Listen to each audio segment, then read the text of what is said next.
कि बंधन किसी भी चीज़ का ठीक नहीं होता। पाँव में अगर आप चप्पल पहन रहे हो, जूता पहन रहे हो और वो जूता भी अगर आपको दबाता है तो आप जूता बदल देते हो। पाँव में चप्पल पहन रहे हो, वो चप्पल भी यदि आपको दबाती है, पाँव में अगर टंगाती है, दबाती है, छाला कर देती है तो आप चप्पल बदल देते हो। मतलब दबना। और यही शिव तत्व कह रहा है कि हम जब जूते से नहीं दबते, चप्पल से नहीं दबते, कपड़ा यदि टंगाए तो हम कपड़ा छोड़कर दूसरा कपड़ा पहन लेते हैं, कपड़े से नहीं दबते, तो फिर इस संसार सागर में हम किससे दबे? कोई गलत काम मत करो जिंदगी में, केवल एक श्रेष्ठ कर्म करते करते अपनी जिंदगी को आगे बढ़ाओ।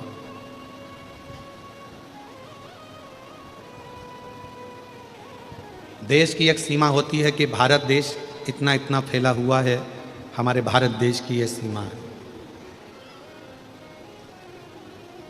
प्रदेश की एक सीमा होती है कि तेलंगाना यहाँ से लेकर वहाँ तक फैला हुआ है, इसके बाद में कर्नाटक लग जाएगा, उसके बाद में मध्य प्रदेश लग जाएगा, उसके बाद में उत्तर प्रदेश लग जाएगा, महाराष्ट्र लग जाएगा, राजस्थान लग जाएगा।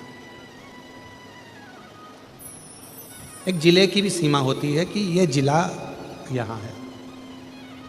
एक तहसील की भी सीमा होती है कि ये तहसील यहाँ से यहाँ तक है।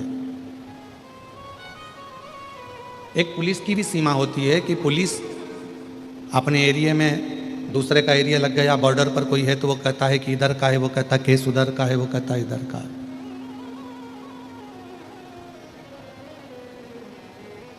एक विद्युत विभाग की भी सीमा होती है, विधायक की भी सीमा होती है, तहसीलदार कलेक्टर की भी सीमा होती है, एसपी टीआई की भी सीमा होती है। सब पूरा देश सीमाओं में बंधा हुआ, सबकी सीमा होती है, पर मेरे शंकर भगवान की कोई सीमा नहीं है। जो जहां बैठकर पुकारता है मेरा शंकर वहां करुणा करने पहुंच। मेरे शंकर भगवान, मेरे शिव, मेरे ओघड़दानी, मेरे शंभु, मेरे त्रिकालदर्शी, कैलाशी, अविनाशी शिव सीमाओं में नहीं बंधे हैं। संसार सीमाओं में बन सकता है, परिवार सीमाओं में बन सकता है, कुटुंब सीमाओं में बन सकता है, देश सीमा के अंदर बन सकता है, प्रदेश सीमाओं में रह सकता है, पर शिव सीमा में नहीं है।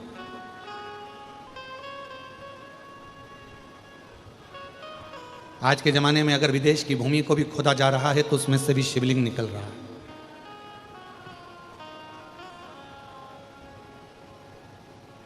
क्योंकि शंकर भगवान की कोई सीमा नहीं। कोई पशु भी उसको पुकारता है तो वो आ जाता है, कोई पक्षी भी उसको पुकारता है तो वो आ जाता है, कोई मनुष्य भी पुकारता है तो वो आ जाता है।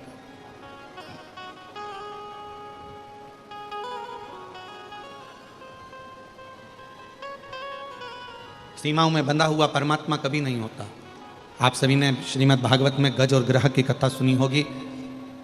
एक मगर ने हाथी का पांव पकड़ लिया, हाथी ने सारे परिवार को बुलाया, कुटुंब को बुलाया, पर कोई आया नहीं। और ये हाथी की कथा नहीं है, ये अपनी भी कथा है। अंत समय में कोई तुम्हारा साथ देने वाला नहीं होगा, वेंटिलेटर पर अकेले होगे, आईसीयू के रूम में अकेले होगे, डॉक्टर सबको बाहर निकाल दे।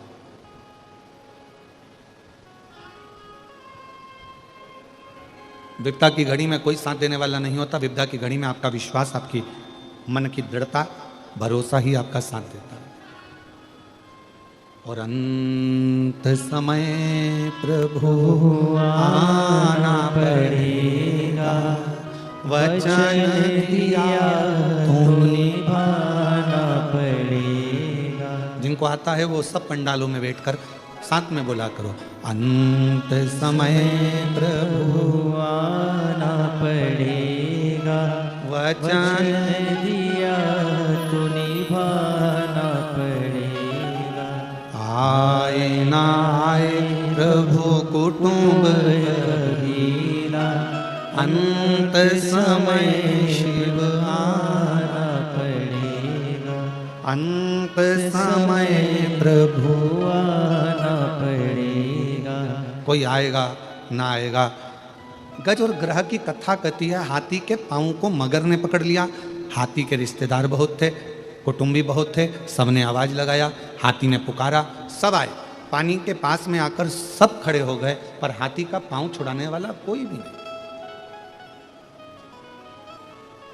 अब कौन पुकारे, किसको पुकारे? वो हाथी। तब हाथी की बुद्धि, भगवान शिव की कृपा से कहीं हाथी की बुद्धि श्रेष्ठ हुई और हाथी ने भगवान नारायण को पुकारा। और भगवान नारायण को पुकारा तो भगवान ने गरुण को बुलाया, चल गरुण जल्दी चल। और हाथी भगवान को पुकार रहा था, गरुण पर भगवान जा रहे थे। गरुण बहुत धीमा चल रहा था, फिर कहा थोड़ा तेज चल, और तेज चल गरुण, और तेज चल। गरुण की स्पीड नहीं बन पाई तो भगवान ने गरुण को भी त्याग दिया और दौड़ते हुए भगवान उस हाथी के पास पहुंच गए, क्योंकि बचाना जरूरी था, बचाना जरूरी। और आए ना आए प्रभु कुटुंब कबीरा, अंत समय प्रभु आना पड़ेगा, वचन दिया तो निभाना पड़ेगा। कोई आएगा ना आएगा, पर अंत समय में आपको आना पड़ेगा, अंत समय।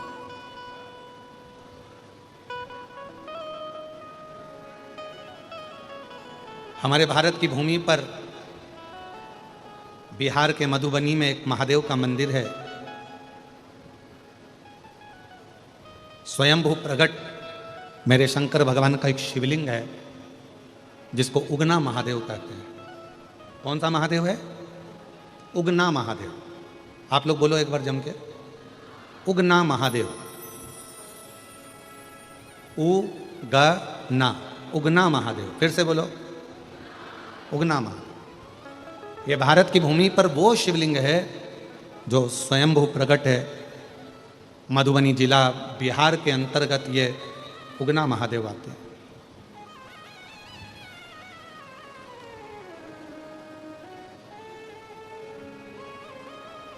शिव जी का नाम ये सब उगना महादेव कैसे आ गया? उगना का मतलब होता है कि जो एकदम सुस्ती में रहता है, उदास रहता है, जिससे कोई काम ही नहीं होता है।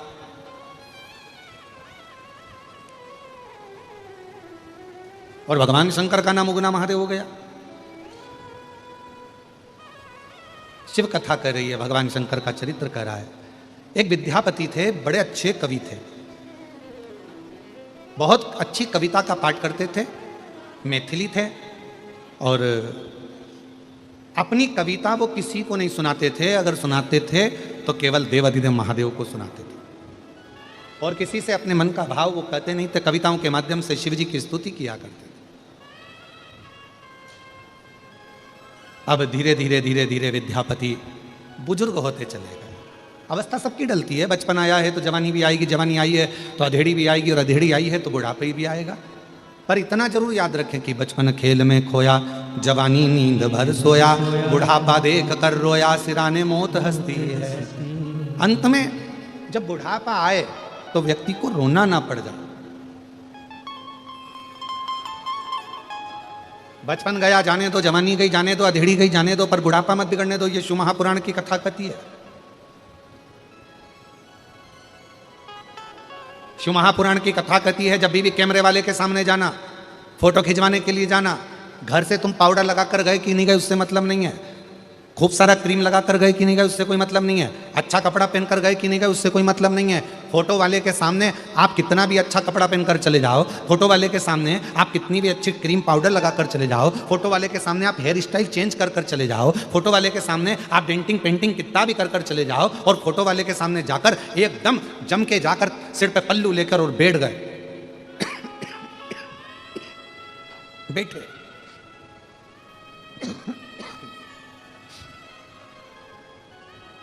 और फोटो वाले ने फोटो खींचा, एक क्षण की बटन दबी और फोटो खींच गया। अब वो फोटो तुमने देखते से ही कहा, क्यों हमने इतना अच्छा कपड़ा पहना था, इतना अच्छा पेंटिंग करा था, पूरा स्वरूप सुधार कर आए थे, इतना डेंटिंग पेंटिंग कर कर आए थे, इतना अच्छा हेयर स्टाइल कर कर आए थे, पर तुमने तो हमारा फोटो बिगाड़ दिया। तो फोटो वाला बोलेगा, बहन जी फोटो तो अच्छा आ जाता, आप कपड़े तो अच्छी पहनी थी, आपने श्रृंगार भी अच्छा करा था, आपने सारा आभूषण अच्छा पहना था, बस एक कमी फोटो में रह गई बहन जी। मैंने जब आपसे बोला था मैडम स्माइल प्लीज, उस समय पर आप स्माइल देना भूल गई, इसलिए ये फोटो बिगड़ गया। कपड़े से फोटो अच्छा नहीं आता, सुंदर स्वरूप से फोटो अच्छा नहीं आता, आप कैसी भी हेयर स्टाइल कर लो उससे फोटो अच्छा नहीं आता, आप कैसे कपड़े आभूषण धारण करे हो उससे फोटो अच्छा नहीं आता। शिव महापुराण की कथा कहती है फोटो को अच्छा लाने के लिए आपके चेहरे पर आप कैसे भी कपड़े पहने हो, कैसी भी हेयर स्टाइल है, कैसा भी चेहरा है, कैसा भी कुछ भी है, पर आपके चेहरे पर अगर स्माइल है तो फोटो अच्छा आकर ही रहता है। उसी तरह अंत समय में तुम्हारा बचपन कैसे भी गया, जवानी कैसी भी गई हो, अधेड़ी कैसी भी गई हो, पर बुढ़ापा जैसे आए और बुढ़ापे में जब मरने का समय आए, अंतिम श्वास चल रही हो, उस समय पर वैकुंठ अधिपति मेरे नारायण कैमरा लेकर खड़े होंगे, तुम्हारे प्राण छूट रहे होंगे, अंतिम श्वास चल रही होगी और वो परमात्मा भी कहेगा अब बुढ़ापा है, मरने का समय है, थोड़ा सा स्माइल दे ले। स्माइल का मतलब है थोड़ा सा राम कह ले, कृष्ण कह ले, शिव कह ले। अंतिम समय में अगर थोड़ा सा भी भगवान का नाम ले लिया, फोटो सुधर गया।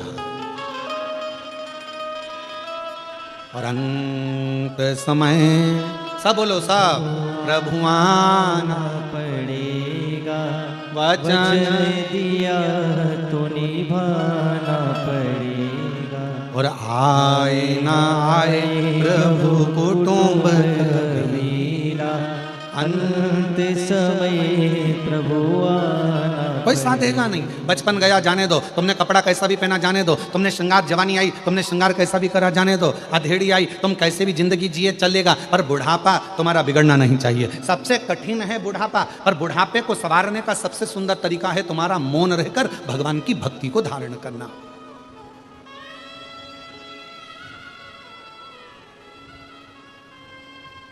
दो ऐसे हैं जिनको निमंत्रण नहीं दिया जाता बुलाने के लिए, फिर भी वो आ जाते हैं।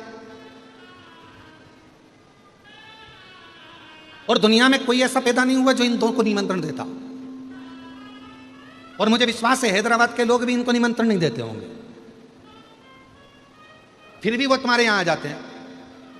दो ऐसे हैं जिनको निमंत्रण नहीं दिया जाता तो भी आते हैं, जिनको नहीं बुलाया जाता तो भी आते हैं, जिनको आमंत्रण नहीं दिया जाए तो भी आते हैं, जिनको भगाने का प्रयास किया जाए तो भी आते हैं। वो दो हैं, एक नंबर पर है बीमारी और दूसरे नंबर पर है भिखारी।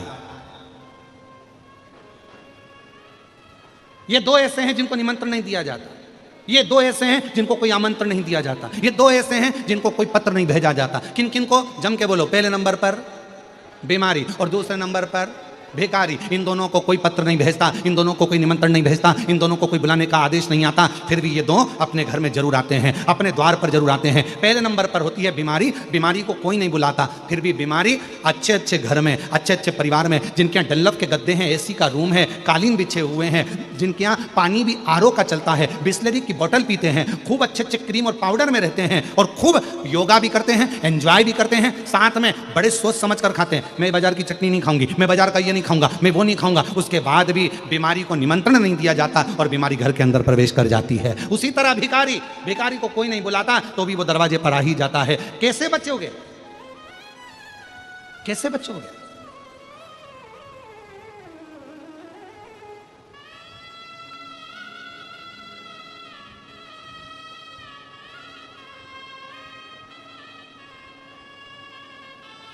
तो कहा दोनों से बचने का एक ही साधन है, दोनों से।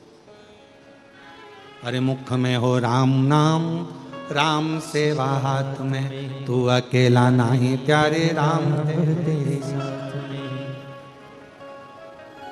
और जिंदगी की बागडोर हाथ दीना नाथ के, जिंदगी की बागडोर हाथ दीना नाथ के, वो महलों में राखे चाहे झोपड़ी, वो महलों में राखे चाहे झोपड़ी। निर्भर करता है प्रभु के नाम पर, निर्भर करता है भगवान के नाम पर। जपो, लगे रहो भगवान की विरल भक्ति में, लगे रहो भगवान के भजन में, दोनों दूर रहेंगे, दोनों।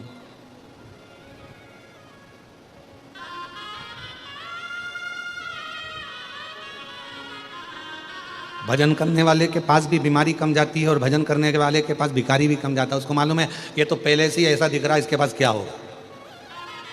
तो भिखारी सोचता है कौन जाए?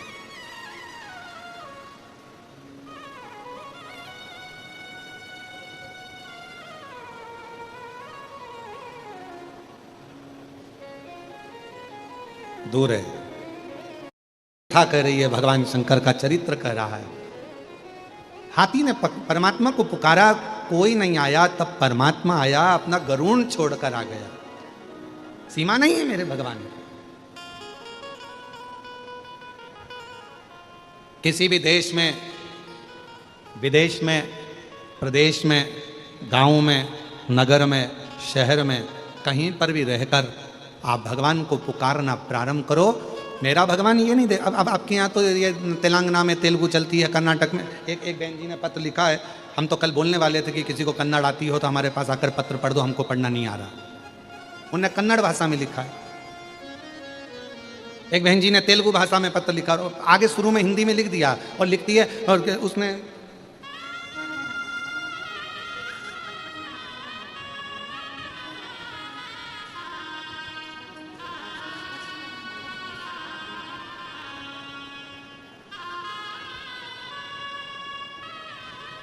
अब वो पत्र को ढूंढना पड़ेगा। उसमें उन्होंने आगे आगे हिंदी में थोड़ा थोड़ा कट कट में लिखा, मेरे को हिंदी नहीं आती है।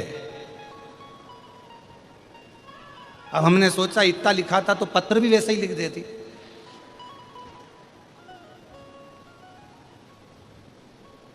अब उसके बाद में उन्होंने वो पत्र में मिल गया। अब ऊपर तो उन्होंने लिखा, इरम्मा मल्लिकार्जुन विश्वकर्मा, गुलबर्गा कर्नाटक की रहने वाली हूँ। मुझे हिंदी बोलना, हिंदी ज़्यादा लिखना नहीं आता। पर भूतड़ा परिवार लिख दिया उसने कि इनको धन्यवाद। टीवी पे तुम्हें देखती हूँ, सुनती हो, देखती। पीछे लिखा, अब पीछे लिखा पर पढ़े कौन दादा? लाओ जरा, इनमें से किसी को तो कन्नड़ आती होगी, लाओ इधर पढ़ो तो रहे जरा, जब तक अपन अपना गुनगुना लो। शंभो सर इधर आ जाओ। मिला एक कन्नड़ पढ़ने वाला मिला है जरा।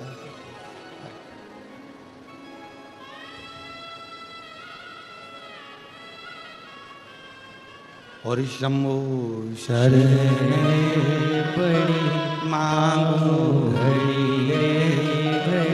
दुख काटो, दया करी दर्शन आतो। शंभु शरण पड़ी मांगो घड़ी रे घड़ी, दुख काटो, दया करीने दर्शन आतो। शंभु शरण पड़ी मांगो घड़ी रे घड़ी, दुख काटो, दया करीने दर्शन आतो। शंभु शरण पड़ी मांगो घड़ी रे घड़ी, दुख काटो, दया करीने दर्शन आतो।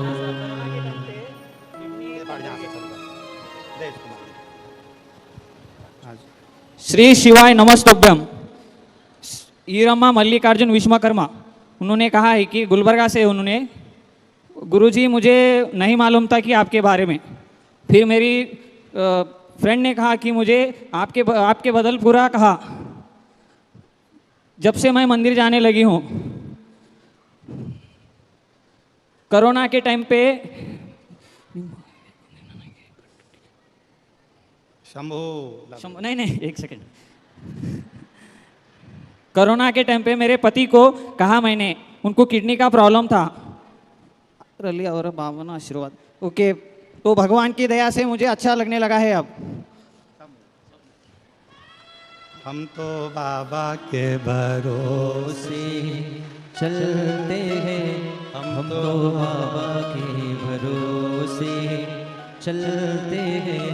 ये दुनिया वाले जलते हैं, ये दुनिया वाले जलते हैं, हम तो बाबा के भरोसे चलते हैं।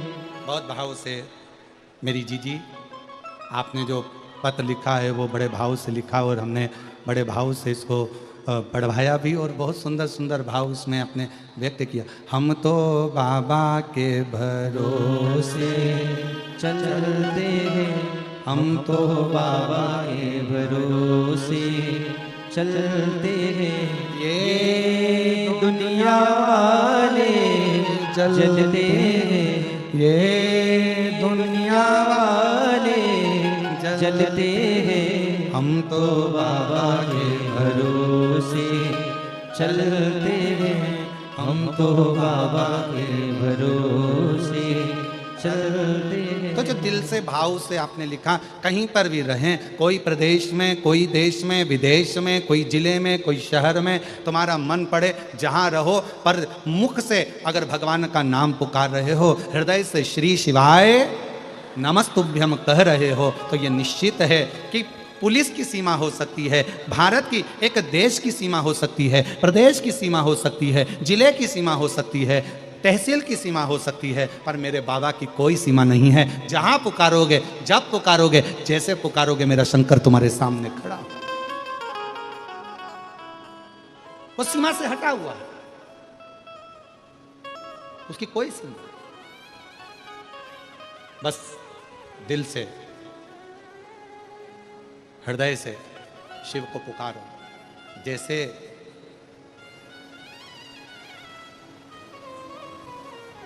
जिस समय पर माता सती के पिताजी ने, दक्ष प्रजापति ने यज्ञ रखा, सबको आमंत्रण दिया, सबको, पर माता सती जी के यहां कोई निमंत्रण नहीं दिया। और देवता क्या कर रहे थे? देव ऋषि नारद जा रहे थे तो कैलाश के ऊपर से जा रहे थे, इंद्र जा रहे थे तो कैलाश के ऊपर से जा रहे थे। क्यों? क्योंकि माता सती देखे और सती जी को लगे कि सबको निमंत्रण पत्र भेजा गया, पर मेरे पिताजी ने मेरे यहाँ ही निमंत्रण पत्र नहीं भेजा। ये दिखना चाहिए। सती मैया ने देखा इंद्र जा रहे हैं, सती मैया को कोई फर्क नहीं पड़ा। सती मैया ने देखा देव ऋषि नारद जा रहे हैं, सती मैया को कोई फर्क नहीं पड़ा। गरुण वरुण सारे देवता जा रहे थे, सती मैया को कोई फर्क नहीं पड़ा। क्यों फर्क नहीं पड़ा? कोई तुम्हारे ऊपर कितना भी नमक डाले, तुम्हें कोई फर्क नहीं पड़ता। कब तक? जब तक तुम्हारे शरीर में कोई कट ना लगा। अगर तुम्हारे शरीर में कोई घाव है तो जरा सा नमक लगेगा और तुम तिल मिला जाओ, तिल मिला। शरीर में अगर घाव है तो तुम्हारे ऊपर नमक का थोड़ा सा भी भाव आएगा और तुम तिल मिलाओगे। जब तुम्हारे शरीर पर घाव ही नहीं है, तुम्हारे शरीर पर कोई कट ही नहीं है, तुम्हारे शरीर पर कोई चोट ही नहीं है, तो कोई कितना ही नमक डाले, तुम्हारे शरीर पर कोई कितना ही नमक डाले, उसका कोई तिल मिलाहट आएगी नहीं। पर जैसे ही शरीर के ऊपर यदि कोई घाव रहेगा, शरीर के ऊपर यदि कोई कट रहेगा, शरीर के ऊपर कोई भी स्थान रहेगा, तो फिर वो नमक अपना असर करेगा, फिर वो नमक असर करता है।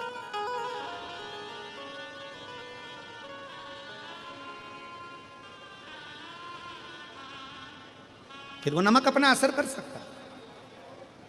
शिव महापुराण की कथा भी यही कहती है, किसी व्यक्ति ने आपको गाली दी, गाली असर कब करेगी? जब आपने गाली को वापस पलट कर यदि जवाब दिया है तो वो गाली आप पर असर करेगी। पर गाली कब तक असर नहीं करेगी? जब तक आपने पलट कर जवाब नहीं दिया। कोई पलट कर आप जवाब ही नहीं दे रहा।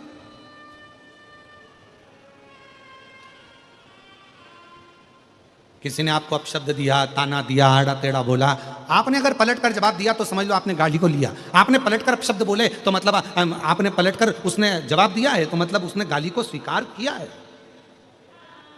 एक महाभारत का बड़ा सुंदर चरित्र है महाराज।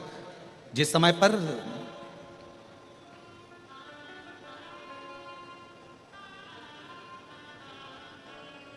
द्रौपदी के सोते हुए 5 पुत्रों को जब अश्वत्थामा ने मार दिया और भीम ने द्रौपदी के हाथ में तलवार पकड़ा दी और कहा, ये तलवार लो द्रौपदी, इस अश्वत्थामा को मार दो। द्रौपदी ने कहा, नहीं मैं नहीं मार सकती। अरे इस अश्वत्थामा ने तुम्हारे सोते हुए 5 पुत्रों को मार दिया द्रौपदी, तो तुम भी इसको मार दो। द्रौपदी कहती है, नहीं, ये मेरे गुरु का पुत्र है, मैं इसको मार नहीं सकती। द्रौपदी, जब इसने नहीं देखा कि कौन बच्चों को मार रहा है, कौन को मार रहा है, तो तुम क्यों देखती हो? द्रौपदी ने कहा, यदि कोई कुत्ता हमको काट लेगा तो हम कुत्ते को नहीं काट लेंगे, कोई श्वान हमको काटेगा तो हम श्वान को नहीं काटेंगे, कोई सांप हमें काटेगा तो हम सांप को नहीं काट लेंगे, मैं इसको नहीं मार सकती। एक काम करो, इसके मस्तक पर जो मणि लगी है वो मणि निकाल कर फेंक दो, बाकी का और मुझे कुछ नहीं चाहिए। इसने मेरे बेटे को मार दिया, मैं अपने गुरु के पुत्र को नहीं मार सकती। ये द्रौपदी का चरित्र हमको कह रहा है, ये द्रौपदी का संवाद हमको कह रहा है कि यदि कोई हमको अपशब्द कह रहा है तो हम अपशब्द से जवाब क्यों दें? कोई हमको गाली दे रहा है तो हम गाली से जवाब क्यों दें?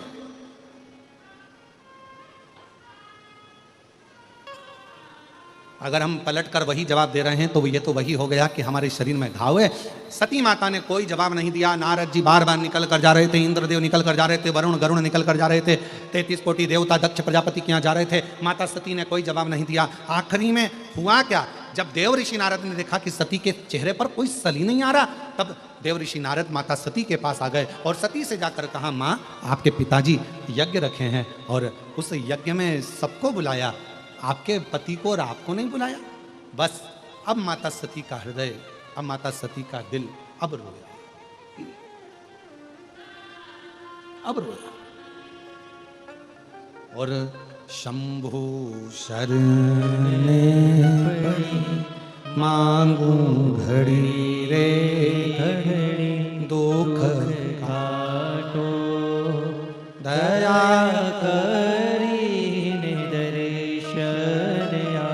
माता सती को लगा। और सती मैया को जैसे ही लगा तो माता सती ने अपने पति भगवान देवादिदेव महादेव से कहा, मेरे पिताजी के यहाँ यज्ञ चल रहा है, मुझे जाना चाहिए। शिव जी ने मना करा, सती मत जा। सती को समझाया, मत जा। सती मानने को तैयार नहीं, मुझे जाना चाहिए, मुझे पहुंचना है, मुझे जाना है, मेरे पिता के घर का यज्ञ है, मुझे जाना पड़ेगा। सती माता को खूब खूब भगवान शंकर ने समझाया, पर आखिरी में सती नहीं मानी और पिताजी के यहाँ यज्ञ में पहुंच गई। पहुंची तो देखा कि यहाँ सबके लिए स्थान था, पर माता सती ने देखा कि मेरे पति के लिए कोई स्थान नहीं, मेरे पति के लिए कोई स्थान। नैनों से नीर माता सती के बह रहा था, आंखों से आंसू माता सती के बह रहे थे, नैनों से अश्रु माता सती के बह रहे थे, कोई स्थान नहीं।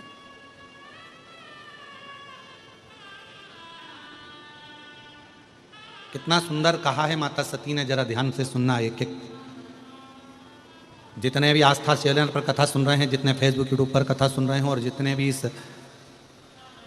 भाग्यनगर हैदराबाद में शमशाबाद की इस पवित्र धरा पर भूतड़ा परिवार द्वारा आयोजित ये शिव महापुराण की कथा के ये दिव्य पंडालों में जितने भी भरे पड़े हुए शिव भक्त हैं, सब सावधानी से सुनना कि सती ने कितना बड़ा शब्द कहा है, वो एक एक व्यक्ति की बुद्धि में बैठना चाहिए। माता प्रसूति आई, सती के सिर पर हाथ रखा, बेटी सती, बेटा सती, तू रोती क्यों है? तेरे नैनों में जल क्यों है? रोती क्यों है? ले सती, ये थोड़ा सा जल का आचमन कर ले। सती ने मना करा, नहीं मां, मैं नहीं। रति आ गई,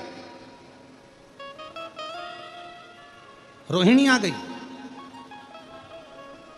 सबने समझाया सती को, सती ले थोड़ा सा जल का आचमन कर ले, थोड़ा सा जल पी ले सती। सती ने अपने केशों को खोलकर माता सती कहती है, सुनो मां प्रसूति, मैं सती देवाधिदेव महादेव की अर्धांगिनी मां आज एक शब्द कहती हूं, जिस स्थान पर शंकर के लिए कोई स्थान नहीं हो, जिसके घर में भगवान शंकर का शिवलिंग नहीं हो, जिस घर के अंदर, जिस भवन के अंदर शंकर का कोई स्थान ना हो, शंकर का शिवलिंग ना हो, सती कहती है उस घर का जल पीने वाला कभी मोक्ष प्राप्त नहीं कर सकता, उसे कभी मोक्ष नहीं मिल सकता। जिस घर में शंकर भगवान का शिवलिंग होता है, जिस घर में शिव का स्थान होता है, जिस घर में शंकर का एक प्रतिबिंब स्वरूप होता है, उस व्यक्ति को किसी तीर्थ में जाने की जरूरत नहीं पड़ती, सारे तीर्थ उस व्यक्ति के घर में आकर विराजमान हो जाते हैं, सारे तीर्थ आते हैं। और मेरे पिता दक्ष प्रजापति शंकर जी का अपमान कर दिया, मेरे पिता दक्ष प्रजापति शिव का अपमान कर दिया, मेरे पिता दक्ष प्रजापति ने शंकर भगवान का अपमान करा है, शिव का स्थान नहीं रखा, शंकर के बैठने का स्थान नहीं रखा, इसलिए दक्ष प्रजापति के घर का जल मेरे लिए श्रेष्ठ नहीं है। मैं यहाँ जल, तुम मां प्रसूति कर रही है, ये तो तेरे पिता का घर है, पिता का घर है पर शिव का घर नहीं है, ये पिता का घर है पर शिव का घर नहीं है। और मेरी जीजियों, मेरे जीजाओं, मेरी बेटियों, बेटाओं, मेरी माताओं, मेरे भाई बुजुर्ग बंधुओं, स्मरण रखना, प्रत्येक घर में भगवान शंकर का एक छोटे से छोटा शिवलिंग जरूर होना चाहिए, जरूर होना चाहिए। कल हमारे श्री ब्रजगोपाल जी भूतड़ा जी और श्रीमती दीपाली जी भूतड़ा जी दोनों एक प्रश्न कर रहे थे। कल उन्होंने कहा, गुरुजी हमारे पास में 2 शिवलिंग थे, तो किसी ने कहा कि एक शिवलिंग रखो, एक शिवलिंग हटा दो, तो उसको रखना चाहिए नहीं रखना चाहिए। हमने कहा, हमने कल भी कथा में कहा था, 1 से 1000 तक भी अगर तुम्हारे घर में शिवलिंग है तो वो दोष नहीं देते, वो तुम्हारा कल्याण ही करते हैं। किसी अन्य देवता की मूर्ति अगर तुम्हारे घर में है तो किसी देवता की अगर मूर्ति तुम्हारे घर के अंदर है तो वो 1-2 हो सकती है, 2 से ज़्यादा नहीं हो सकती है। पर भगवान शंकर का यदि शिवलिंग तुम्हारे घर में है, 1 है, 2 है, 3 है, 4 है, 50 हैं, 100 हैं, 200 हैं, 500 हैं, 1000 हैं, 10,000 हैं, कितने भी हैं, तुम्हारे घर का वो शिवलिंग कभी तुमको दुख नहीं देगा, कभी कष्ट नहीं देगा, कभी तकलीफ नहीं देगा।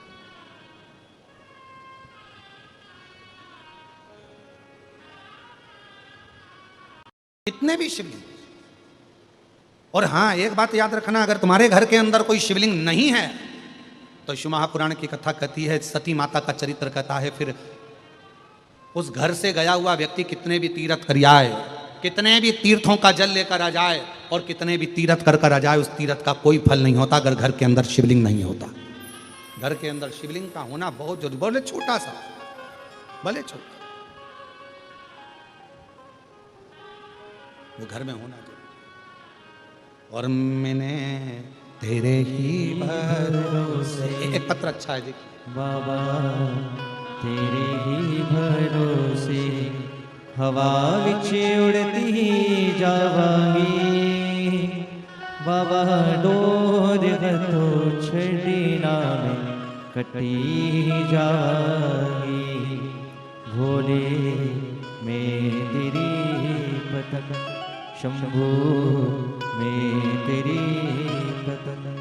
बहुत बड़ा पत्र है,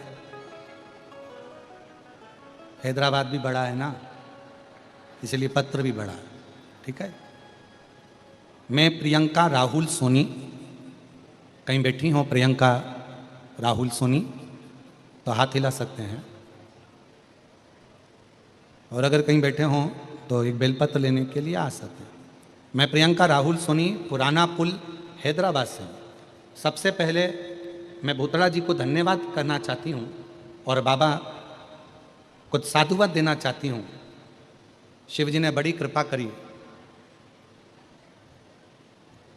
जो रक्षाबंधन का तोहफा ब्रजगोपाल जी, मैं ब्रजगोपाल भूतड़ा जी को साधुवाद दूं कि रक्षाबंधन का तोहफा ब्रजगोपाल जी आपने सभी बहनों को दिया है, इस पत्र में लिखा है।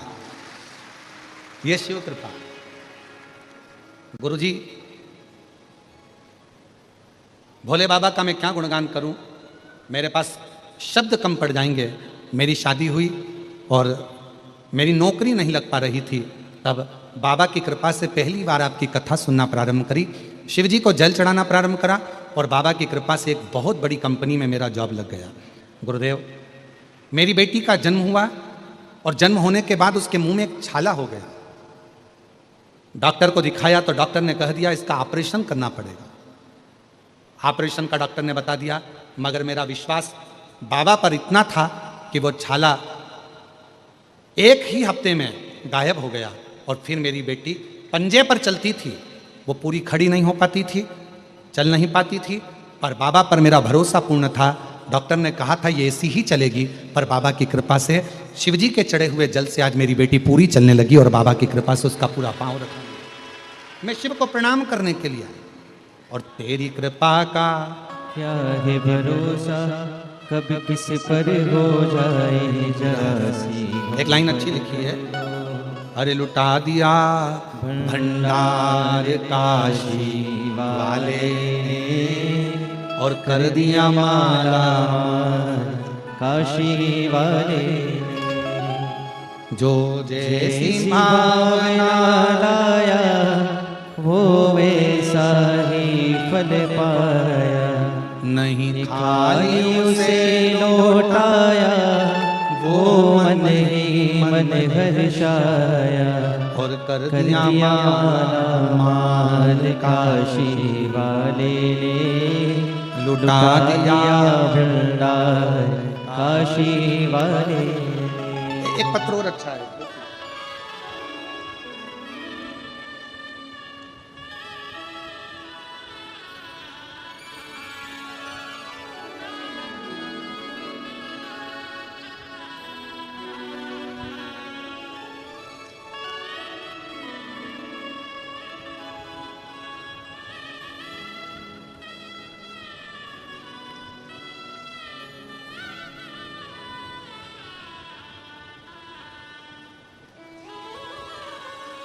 मैं कविता यादव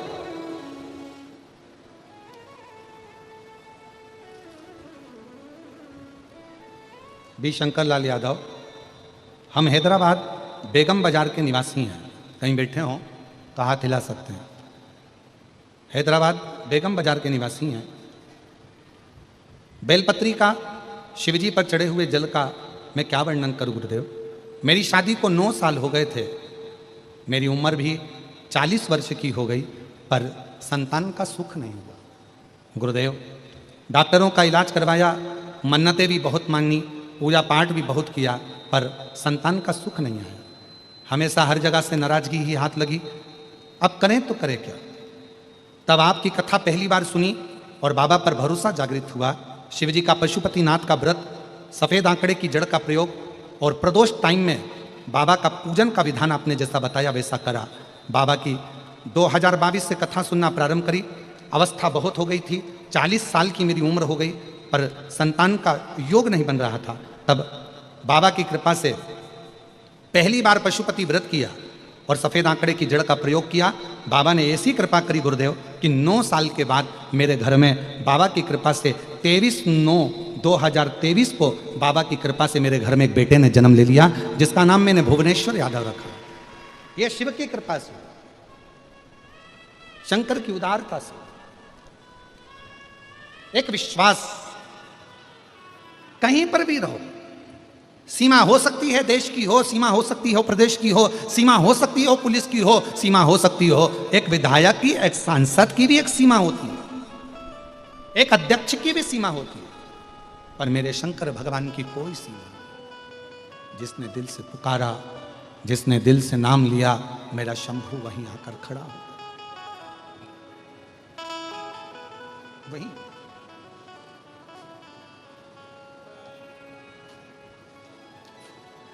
बस उसमें आपका दिखावा नहीं होना चाहिए। देखिए सती माता से कह रही हैं, माता प्रसूति की ये थोड़ा सा जल का आचमन कर लो, और माता प्रसूति के शब्द सुनकर माता सती करेगी, भले मेरे पिता का घर पर जल नहीं पीऊंगी, क्योंकि यहां शिव का स्थान नहीं है। जहां शिव नहीं है वहां कोई तीर्थ नहीं है। चाहे दुनिया में तीर्थ जाकर कितना भी जल इकट्ठा कर लेके आओ, कोई कहे हम गंगा का जल लाएं, कोई कहे हम सरयू जी का जल लाएं, कोई कहे हम मंदाकिनी का जल लाएं, कोई कहे हम यमुना जी का जल लाएं, कोई कहे हम छिपरा का जल लाएं, कोई कहे हम नर्मदा का जल लेकर आए, सारी दुनिया का जल एकत्रित कर लो, सारी दुनिया का सारे देवताओं को एकत्रित कर लो, पर यदि शंकर का कोई स्थान नहीं, शिवलिंग नहीं, तो उस घर के जल का भी कोई महत्व नहीं।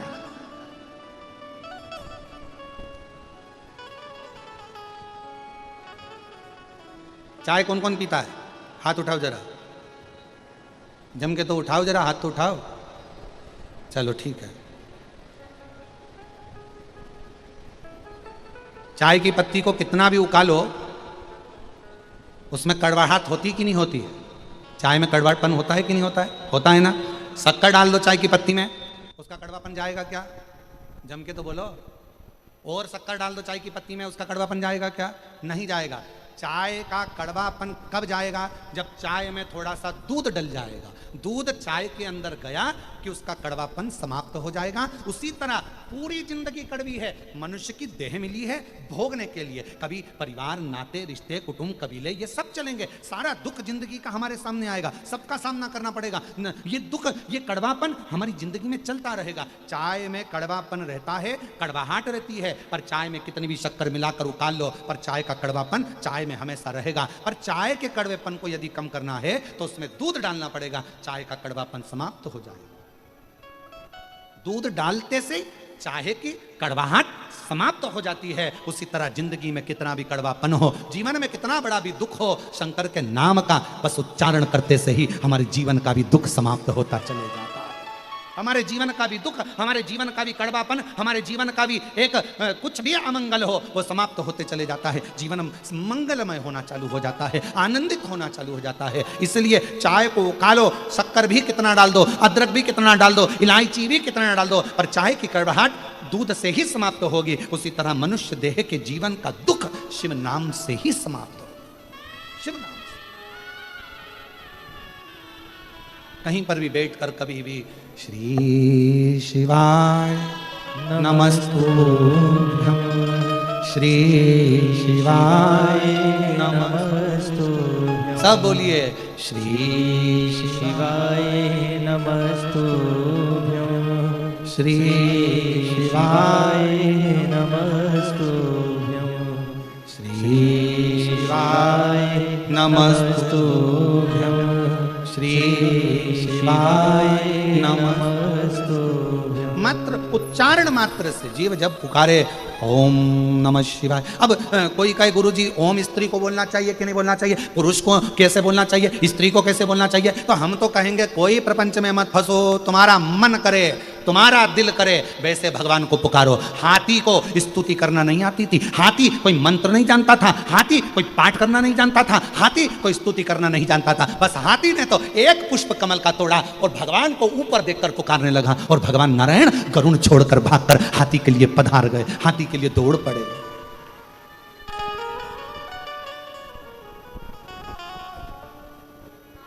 किसको आए? उगना महादेव की कथा कहती है, विद्यापति बुजुर्ग हो गए थे, कवि थे, शिव को कवि कविता का पाठ करते थे, बुजुर्ग हो गए थे, बूढ़े हो गए।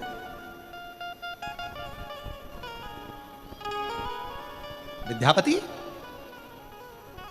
उगना महादेव की कथा कहती है, विद्यापति एक दिन मन में सोच रहे थे अब शरीर से बनता नहीं है। शिव महापुराण में वायव्य संहिता में भगवान तुमरुका जी चंचुला देवी से कहते हैं कि चंचुला सुनो, ब्रह्मा ब्रह्मलोक में रहते हैं, भगवान विष्णु बैकुंठ लोक में रहते हैं, भगवान शंकर मृत्यु लोक के देवता हैं, पृथ्वी के देवता हैं। जब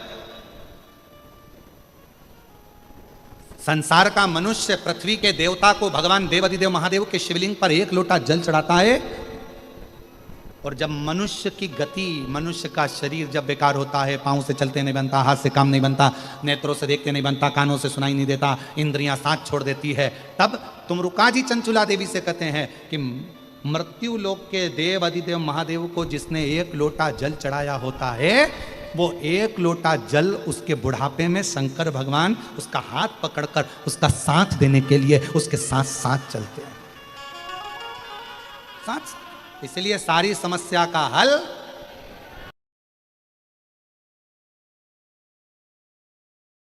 नारा है, श्री शिवाय एक लोटा जल, सारी समस्या का हल।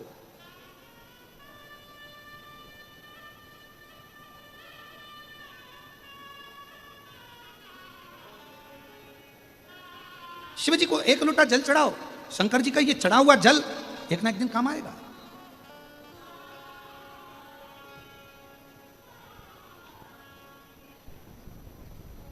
एक प्रसंग आप लोग कभी तुलसी बाबा के चरित्र में पढ़िएगा, वो एक लोटा जल लेकर जाते थे, थोड़ा सा कहीं ना कहीं वो जल ढोलकर चले जाते थे, वो जल भी उनका काम आया।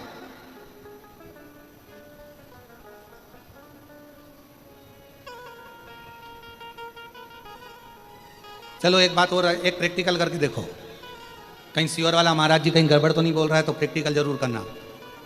एक गमले में मिट्टी भरी है, उसमें कोई बीज तुमने नहीं लगाया,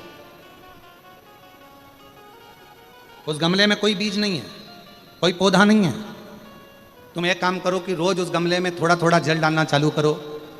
अब तुमने ना तो बीज लगाया, ना उसमें कोई कलम लगाई, ना कोई उसमें डाली लगाई, ना तुमने कुछ लगाया, उसके बाद भी उस गमले के अंदर, उस गमले में जल चढ़ाते चढ़ाते चढ़ाते चढ़ाते एक ना एक पौधा छोटा सा अपने आप अंकुरित हो जाएगा। तुम्हें मालूम नहीं पड़ेगा कि इसमें पौधा कहां से आ गया, इसमें तो बीज ही नहीं था, इसमें तो कलम ही नहीं थी, इसमें तो कोई पौधा ही नहीं था, फिर आखिर यह पौधा आया कहां से? केवल जल चढ़ाते रहे। उसी तरह शिव महापुराण की कथा कहती है, आप शंकर जी के मंदिर में नित्य प्रति एक लोटा जल चढ़ाते रहो, आप शंकर जी के दरवाजे पर रोज जाकर एक लोटा जल समर्पित करते रहो, एक ना एक दिन तुम्हारे भीतर एक विश्वास का पौधा प्रकट होगा, तुम्हारे घर में एक खुशी का पौधा प्रकट होगा, एक आनंद का पौधा प्रकट होगा, और वो खुशी, वो आनंद आपके जीवन को इतना आनंदित कर देगी कि आप उन्नति की सीढ़ी पर चढ़ते चले जाओ।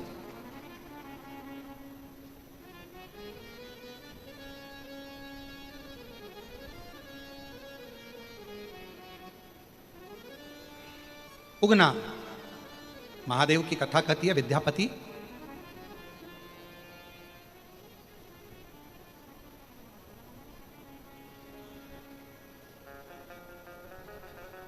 अवस्था डल गई थी तो विद्यापति चल नहीं। अब शिव की कृपा देखिएगा जरा, शंकर भगवान को कथा, भगवान शंकर का भजन करने वाला, शिव का स्मरण करने वाला, शिव को एक लोटा जल चढ़ाने वाला, शिव कथा श्रवण करने वाले के साथ शिव कैसा साथ देते हैं वो सुनिए। और ये कथा बहुत पुरानी नहीं है, बहुत पुरानी नहीं, यही कलिकाल की कथा है। भारत की भूमि पर एक उगना महादेव का शिवलिंग स्वयंभू प्रकट इसी कलिकाल का, इसी कलयुग का है, कोई दूसरे समय का नहीं है। विद्यापति एक दिन बैठे हुए थे, शिव जी को लगा आजकल विद्यापति कविता पाठ नहीं करते, मुझे सुनने को नहीं मिलता, क्यों ना मैं जाऊं विद्यापति के पास। मेरे ओघड़दानी जब जाने लगे तो पार्वती जी ने पूछा कि प्रभु आप कहां जा रहे हो, कहां जा रहे हो प्रभु? और हो के नंदी पैसावार, सुन के भक्तों कहां जा रहे हो, किस जगह पर जा रहे हो, पूछा कहां जा रहे हो? शिव जी कुछ बोले। फिर माता पार्वती जी ने पूछा प्रभु आप जा कर रहे हो? शंकर भगवान कुछ नहीं बोले। फिर माता पार्वती जी ने फिर पूछा, तो पार्वती जी के शब्द सुनकर शिव जी ने कहा, एक विद्यापति है, बहुत अच्छा कविता का पाठ करता है, जब वो कविता पढ़ता है तो मुझे बड़ा सुनने में आनंद आता है, परंतु अब शरीर उसका ढल गया है, तो मैंने सोचा अब उससे नहीं बनता तो मैं उसकी सेवा करूंगा। शिव जी आप सेवा करोगे? हाँ भोले बाबा आप? हाँ। पार्वती जी ने कहा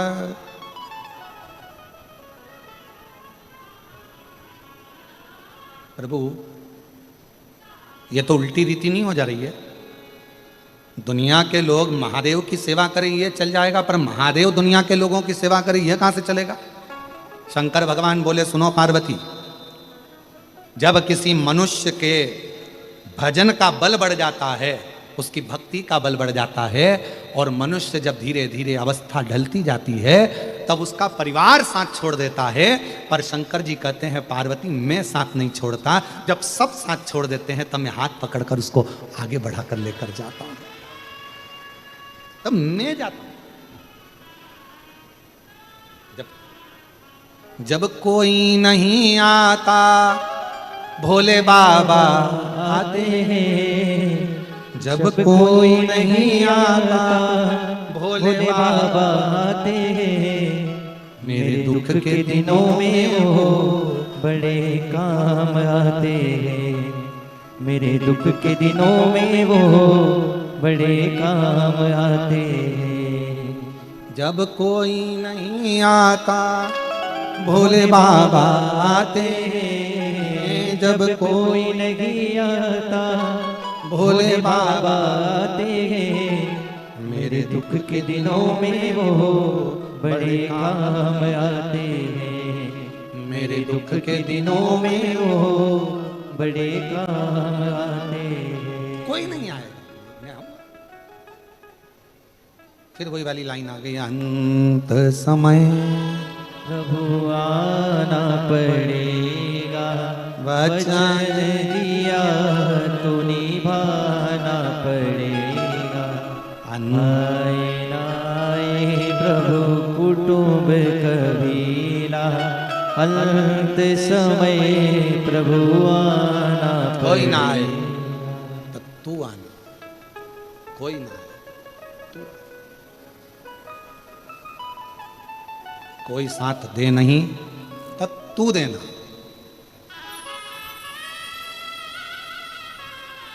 जब कोई ना निभाए तब तू निभाना। हे मेरे कालाधिपति महाकाल, मेरे दुख के पल में तू दौड़ कर जरूर आना, दौड़ कर जा।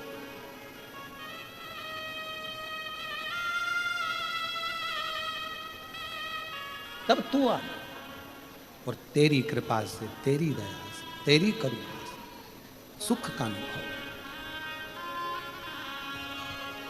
ओ बाबा रे, तेरे बिना भी क्या जीना, प्रणाम तेरे बिना भी क्या जीना। फूलों में गलियों में, काशी की गलियों में, फूलों में गलियों में, काशी की गलियों में, तेरे बिना कुछ कहीं ना, तेरे बिना भी क्या जीना। शिव तत्व। बच्ची के मुंह में छाला आ गया था और डॉक्टर ने ऑपरेशन का कह दिया था, वो छाला ठीक नहीं बताया था। बड़ी दुखी थी। डॉक्टर कहे कि ऑपरेशन शीघ्र कराओ, पर विश्वास रखा, सीओर पहुंच गई कुबेरेश्वर बाबा के धाम। अभी बोली वो, और फिर निवेदन करूं, दुनिया में जब सब जगह से हार जाओ तब एक बार कुबेरेश्वर धाम जरूर जाओ, जरूर। और वहां पहुंचकर बाबा से विनय कर कर रुद्राक्ष लेकर, कंकर शंकर लेकर आई, पूजन करा, जल बेटी को पिलाया। दूसरी बार डॉक्टर से जांच कराई तो मुंह में छाला समाप्त हो गया था, वो छाला फिर था नहीं। डॉक्टर ने कहा सारी रिपोर्ट अच्छी हो गई है, कोई जरूरत नहीं। शिव शिव है, शंभु, विश्वास मूल है, भरोसा। और वो भरोसा आपका आपको अंत समय तक निपटा है, वो विश्वास। कहा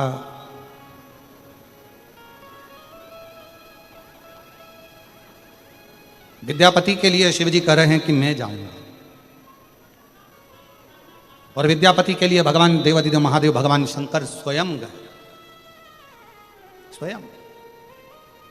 एक सेवक का रूप रख लिया, तन पर एक पिछोड़ा था, वस्त्र नहीं था,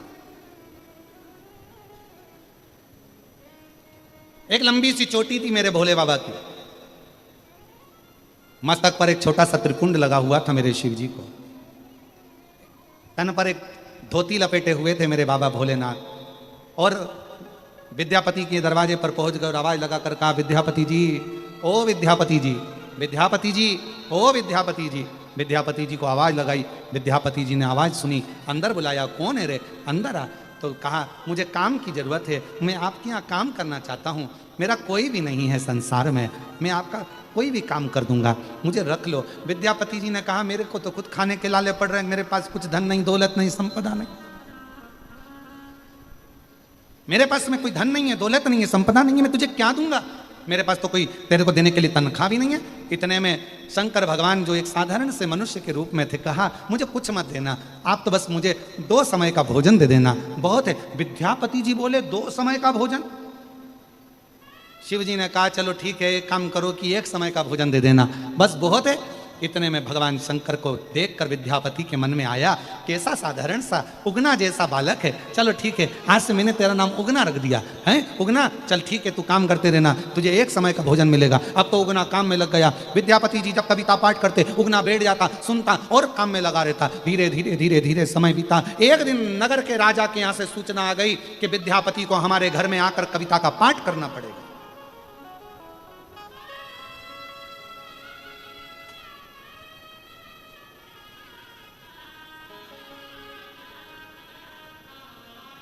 विद्यापति को हमारे आना है। और देखो, शिव की जब कृपा होती है ना, जा पर कृपा राम की होई, ता पर कृपा करे सब कोई। जिस पर परमात्मा की कृपा हो गई, उस पर सबकी कृपा हो गई।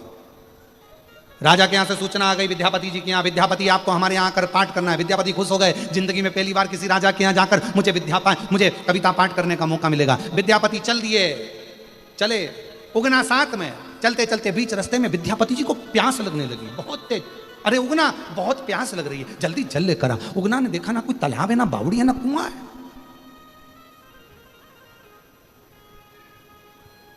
ना तालाब है, ना बावड़ी है, ना कुआं। अब उगना करे, पानी कहां से लाऊं, पानी कैसे लाऊं? उगना ने सोचा, मेरे स्वामी को भूख लगी है, विद्यापति को भूख लगी है, प्यास लगी है, पानी तो देना पड़ेगा। उगना एक पेड़ की छांव में गए और उन्होंने लगाया, हाथ में लिया एक लोटा, अपनी जटा में से बहा दी गंगा, लोटा भरा और लेकर विद्यापति के पास पहुंच गए। ले लो स्वामी जी, जल लो। जो विद्यापति ने जल पिया, पीते सही उगना से कह दिया, ये जल ना तो कुआं का है, ना बावड़ी का है, ना तालाब का है, ना सरोवर का है, ना खड्डे का, ना बारिश का है। अरे उगना, सत्य बता, ये जल कौन सा है? उगना ने कहा, प्रभु बस मैंने लाकर दे दिया, तुम तो पानी पीने से मतलब रखो। भगवान ने इतने में विद्यापति बोले, तुझे मेरी सौगंध बताना, पानी कहां से लाया? तब मेरे शंकर भगवान ने अपना असली स्वरूप दिखाया, गंगा में से, जटा में से जल लेकर आया। ये जल आपको लाकर कौन करेगा सेवा? अंत समय प्रभु कौन करेगा सेवा? कोई नहीं आने वाला। पलंग पर अकेले पड़े रहोगे, आईसीयू में अकेले पड़े रहोगे, वेंटिलेटर पर पड़े रहोगे, अकेले पड़े रहोगे, कोई साथ देने वाला नहीं आएगा। अंत समय में, अंत घड़ी में परिवार के लोग भी हॉस्पिटल के बाहर होंगे, कुटुंब के लोग बाहर खड़े होंगे। अंत समय में जो तुमने भगवान शिव की आराधना करी है, शंकर को 1 लोटा जल चढ़ाया, शिव की उपासना करी, वो महादेव तुम्हारे पलंग के पास में वही शिव खड़े की खड़े मिलेंगे, वही शिव खड़े की। विद्यापति ने जो शिव जी का दर्शन करा, आप मेरे घर में नौकरी कर रहे हो, मेरे घर में। उगना ने कहा विद्यापति जी से, आप किसी को मत बताना कि मैं शंकर जी हूं। जब तक नहीं बताओगे, जब तक आपके साथ रहूंगा। अगर किसी को मालूम पड़ गया तो फिर नहीं रह सकता मैं आपके साथ, फिर मुझे जाना पड़ेगा। विद्यापति ने कहा, मैं किसी को नहीं बताऊंगा, पर मुझे छोड़कर कहीं मत जाना। विद्यापति और उगना साथ रहने लगे। 4 महीने बीत गए। 4 महीने बाद एक विद्यापति की धर्म पत्नी सुशीला ने उगना को एक काम बताया। उगना कविता को सुनने में ऐसे लगे थे कि वो काम करना भूल गए। काम करना भूल गए तो उगना को मारने के लिए विद्यापति की धर्मपत्नी सुशीला जलती हुई लकड़ी लेकर आ गई। जलती हुई लकड़ी। और जो उगना को मारने के लिए जलती हुई लकड़ी लेकर आई, उगना की पीठ पर जलती हुई लकड़ी से सुशीला ने मारना प्रारंभ करा। उगना चिल्ला रहा, उगना चिल्ला। विद्यापति जी के कानों में शब्द गया, उगना उगना उगना। कहां उगना? दौड़ते दौड़ते उगना उगना चिल्लाते हुए विद्यापति जी आए और जो देखा कि सुशीला मेरी पत्नी तो मार रही है। अरे छोड़ डंडा, क्यों मार रही है? छोड़ दे छोड़ दे। पर वो छोड़ने को तैयार नहीं हुई। खूब मारा, तब आखिरी में विद्यापति से रहा नहीं गया। और विद्यापति जी ने कह दिया, अरे ओ बावरी, तू जिसको मार रही है ना, ये शंकर है, शंकर शिव है। जो सुना शिव, उतनी देर में तो मेरे शंकर भगवान वहीं से ओझल हो गए। सुशीला रोती रह गई, विद्यापति की आंख से आंसू बहते रह गए। विद्यापति ने भोजन करना छोड़ दिया। मैं शिव के बिना कैसे रहूं, कैसे? नैनों से जल गली गली में ढूंढ रहे हैं शिव जी को, शिव मिलते हैं। फूलों की कलियों में, काशी की गलियों में, फूलों की कलियों में, काशी की गलियों में, तेरे बिना कुछ कहीं ना, तेरे बिना भी क्या जीना। ओ बाबा रे, तेरे बिना भी क्या जीना। ओ शंभु रे, तेरे बिना भी क्या जीना। फूलों की कलियों में, काशी की गलियों में, फूलों की गलियों में, काशी की गलियों में, तेरे बिना कुछ कहीं ना, तेरे बिना भी क्या जीना। ओ शंभु रे, तेरे बिना भी क्या जीना। ओ बाबा रे, तेरे बिना भी क्या जीना। विद्यापति रो रहे हैं, शिव जी को ढूंढ रहे हैं, कहां मिले शिव। भोजन त्याग दिया विद्यापति ने। सुशीला दिन रात रोती शिव के लिए। आखिरी में मेरे शंकर भगवान को वापिस विद्यापति के सामने प्रकट होना ही पड़ा। वापिस सामने विद्यापति जी की आंख से आंसू बहने लगे। शिव आप? हाँ,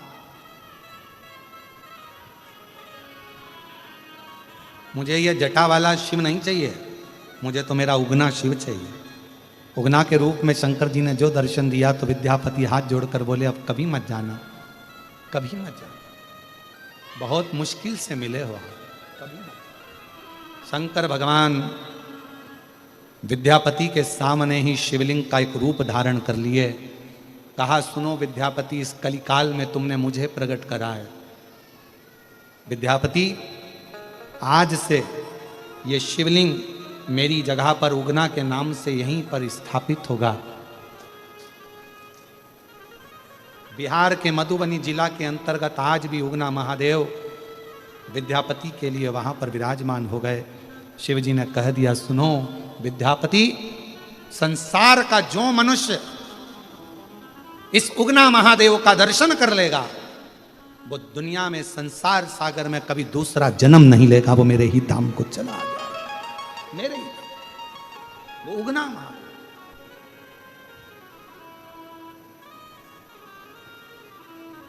एक स्वतंत्रता मेरे शिव ने दी है, मेरे शंकर।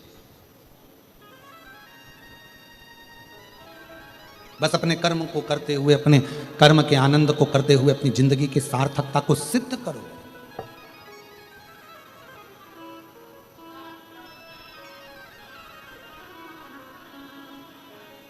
और जब आप अपनी जिंदगी के सभी कार्य को अच्छे से करेंगे तो जीवन अपने आप आनंदित होता चले जाएगा।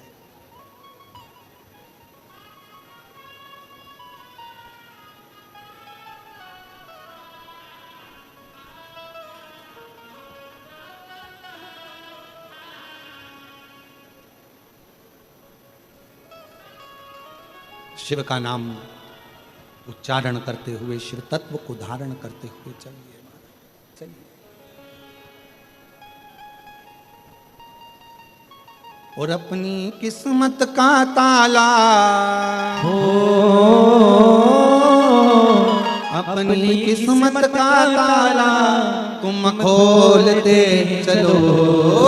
श्री शिवाय नमस्तुभ्यं तुम बोलते चलो। श्री शिवाय नमस्तुभ्यं तुम बोलते चलो। अपनी किस्मत का ताला हो अपनी किस्मत का ताला हो अपनी किस्मत का ताला तुम खोलते चलो। श्री शिवाय नमस्तुभ्यं तुम बोलते चलो। श्री शिवाय नमस्तुभ्यं तुम बोलते चलो। जितने पंडालों में बैठे हुए दोनों हाथों से ताली से बाधित बढ़ाओ।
समझाना बड़ा मुश्किल है, समझाना बड़ा मुश्किल है।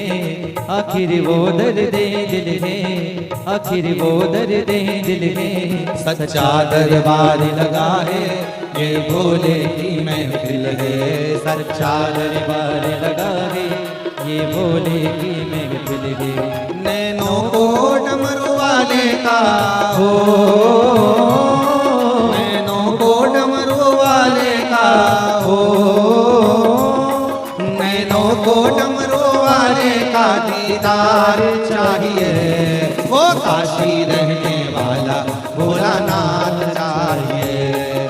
वो काशी रहने वाला भोलानाथ चाहिए। अपनी किस्मत का ताला, अपनी किस्मत का ताला हो अपनी किस्मत का ताला तुम खोलते चलो। श्री शिवाय नमस्तुभ्यं तुम बोलते चलो।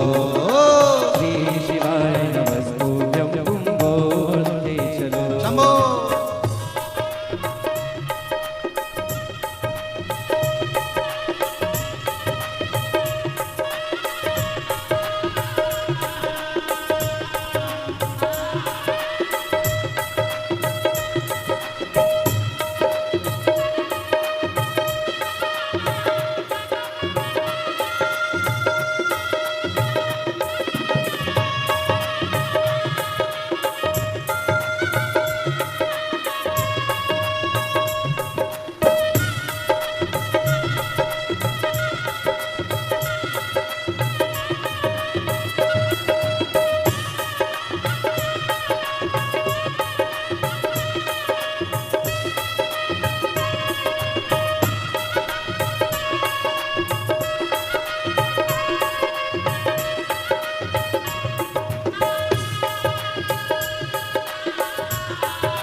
कुछ कमी नार मानो की, कुछ कमी नार मानो की, तेरे इन दीवानों की, तेरे इन दीवानों की। मुझको मदहोश बनाए करतार तेरे नैनों की, मुझको मदहोश बनाए करतार तेरे नैनों की। नैनों को भोले बाबा का हो, नैनों को काशी वाले का दीदार चाहिए, वो काशी रहने वाला भोलानाथ चाहिए, वो काशी रहने वाला भोलानाथ चाहिए।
भक्तों के तुम प्यारे हो, भक्तों के तुम प्यारे हो, तुम जिगरी दिल वाले हो, तुम जिगरी दिल वाले हो।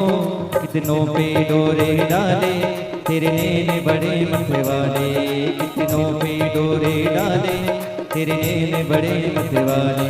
नैनों को काशी वाले का हो, नैनों को डमरू वाले का दीदार चाहिए, वो काशी रहने वाला भोलानाथ चाहिए, वो काशी रहने वाला भोलानाथ चाहिए। अपनी किस्मत का ताला हो,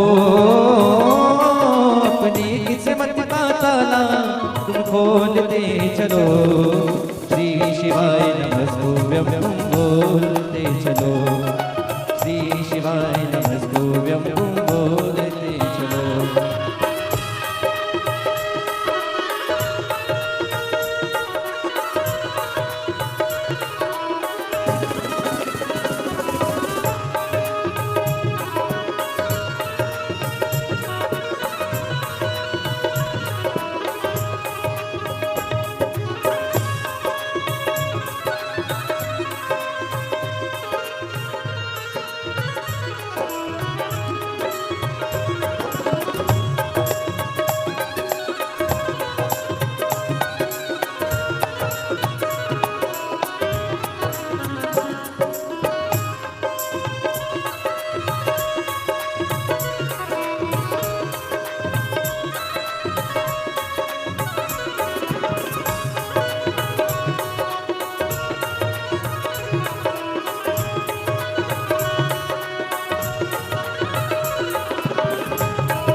समझाना बड़ा मुश्किल है, समझाना बड़ा मुश्किल है, आखिर वो दर्द दिल है, आखिर वो दर्द दिल है।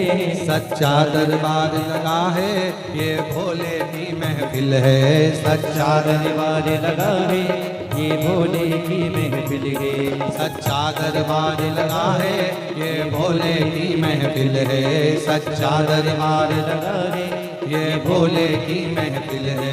नैनों को डमरू वाले का हो, नैनों को डमरू वाले का हो, नैनों को काशी वाले का दीदार चाहिए। वो काशी रहने वाला भोलानाथ चाहिए, वो काशी रहने वाला भोलानाथ चाहिए। अपनी किस्मत का ताला हो, अपनी किस्मत का ताला खोलते चलो। श्री शिवाय नमस्तुभ्यं तुम बोलते चलो, श्री शिवाय नमस्तुभ्यं तुम बोलते चलो, श्री शिवाय नमस्तुभ्यं तुम बोलते चलो, श्री शिवाय नमस्तुभ्यं तुम बोलते चलो, श्री शिवाय नमस्तुभ्यं तुम बोलते चलो, श्री शिवाय नमस्तुभ्यं तुम बोलते चलो, श्री शिवाय नमस्तुभ्यं तुम बोलते आर आरे अपने स्थान पर बैठकर भगवान शिव जी से अपने मन का भाव कहिए, दिल से प्रार्थना करिए, विनय करिए, निवेदन करिए, बाबा को अपने मन का भाव कहिए। बड़े आनंद के साथ हृदय से बाबा को प्रार्थना करो। कल भगवान कृष्ण की जन्माष्टमी महापर्व भी है। साल में एक दिन ऐसा होता है, हमारे ठाकुर जी श्री कल्लू जी स्नान करते हैं, उसका YouTube पर लाइव प्रसारण भी होता है। तो शाम को कल 7 बजे कल्लू जी के स्नान का लाइव प्रसारण होगा, दर्शन करना। हम जहाँ ठहरते हैं वहीं से कल्लू जी का स्नान, ठाकुर जी का स्नान होता है। तो भूतड़ा परिवार में ही कल हमारा वहीं पर, जहाँ हमारा निवास है वहीं पर ही भगवान का स्नान होगा। और उसका प्रसारण हमारे YouTube चैनल पर और आस्था के YouTube चैनल पर भी शाम को 7 बजे से 8 बजे तक 1 घंटा बाबा का, ठाकुर जी का, जैसा हर साल का नियम है वैसा कि वैसा ही हमारे जो विद्वत ब्राह्मण जन हैं, जो हैदराबाद के भी ब्राह्मण जन हैं वो भी, और साथ में जो ब्राह्मण जन हैं वो भी बड़े प्रेम से कल लाइव प्रसारण में कल्लू जी का स्नान, श्रृंगार, पूजन कल 1 घंटे का शाम का सभी लोग आस्था चैनल पर भी और हमारे YouTube चैनल पर भी दर्शन करेंगे। भाव से शिव कथा करें। और ये कथा आज कथा का 3रा दिन रहेगा, 2 दिन की कथा और रही है। फिर 1 तारीख से 7 तारीख तक कथा जो हमारे गादी की रहती है, छोटा उसका स्वरूप होता है, वो टीवी पर नहीं आती है, जो अग्रवाल धर्मशाला सीहोर में होती है। तो कृपया वहाँ इतनी जगह नहीं रहती, वहाँ ना आए। 9 तारीख से 9 सितंबर से 15 सितंबर तक भीलवाड़ा राजस्थान में शिव महापुराण की कथा रहेगी। वो कथा का लाभ आप और हम सब भीलवाड़ा की पवित्र भूमि पर, राजस्थान की भूमि पर बैठकर उस कथा का लाभ लेंगे और आस्था चैनल पर भी उसका प्रसारण आनंद से हो। तो भीलवाड़ा वालों को बहुत बहुत बधाइयाँ, जिनके इस पवित्र क्षेत्र में श्राद्ध पक्ष की पहली कथा भीलवाड़ा के अंतर्गत श्रवण करने का सौभाग्य मिलेगा, शिव तत्व को जानने का, प्राप्त करने का सौभाग्य मिलेगा। शिव कथा कर रही है, भाव से, आनंद से सभी लोग शिव जी से अपने मन का भाव कहेंगे, प्रार्थना करेंगे।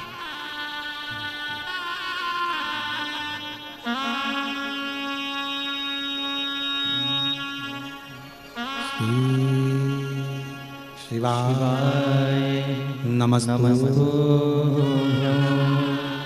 श्री शिवाय नमस्तु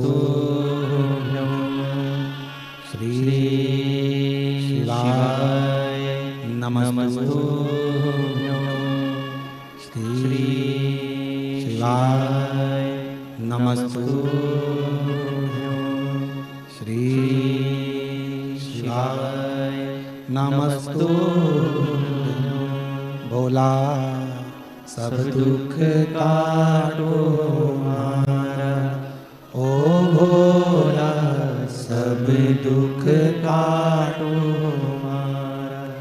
शिव शंकर जपो तेरी माला, भोले बाबा जपो तेरी माला।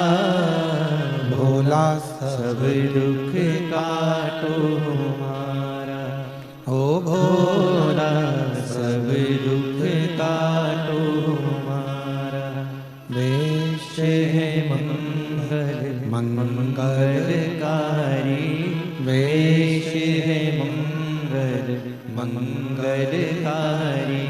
शमशान वासी हमारा, शमशान वासी हमारा। ओ भोला सब दुख काटो हमारा, ओ भोला सब दुख काटो हमारा।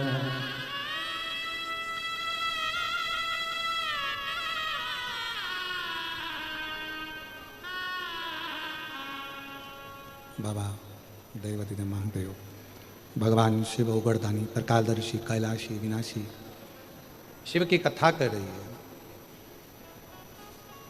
भगवान शंकर जी का संवाद कर रहा है। माँ सती अपने पिता के घर का एक अंजलि जल भी ग्रहण नहीं कर रही, और जहां शिव का नाम नहीं है, जहां भगवान शंकर का अनुमोदन नहीं है, जहां भगवान शिव का स्मरण नहीं है, जहां शंकर भगवान का कोई शिवलिंग नहीं है, वहां का जल पीना भी श्रेष्ठ नहीं। ये शिव महापुराण की कथा कर, बोल बम का नारा है, शिव तत्व जहां पर है वहां का आनंद पाइए। शिव कथा कहती है, भगवान शंकर का चरित्र कहता है, शिव महापुराण की कथा कहती है। वही सती माता अपने पिता के घर में दक्ष प्रजापति के यहाँ जब उन्हें देखा कोई स्थान नहीं, और मां सती ने अपने प्राणों को अपने पिता के घर के यज्ञ के कुंड में ही छोड़ दी। एक गलती माता सती से हुई, और हमारा निवेदन है वो गलती कभी जिंदगी में आपके साथ ना हो जो माता सती से हुई है। माता सती से जो गलती हुई है वो सती माता की गलती क्या थी? जो यज्ञ हो रहा था, अनुष्ठान हो रहा था, यज्ञ चल रहा था, अनुष्ठान चल रहा था, यदि सती माता को क्रोध की अग्नि में जलना ही था, यदि सती माता को अपने प्राण त्यागना ही थे, तो शिव महापुराण की कथा कहती है कि यज्ञ की अग्नि में नहीं त्यागना,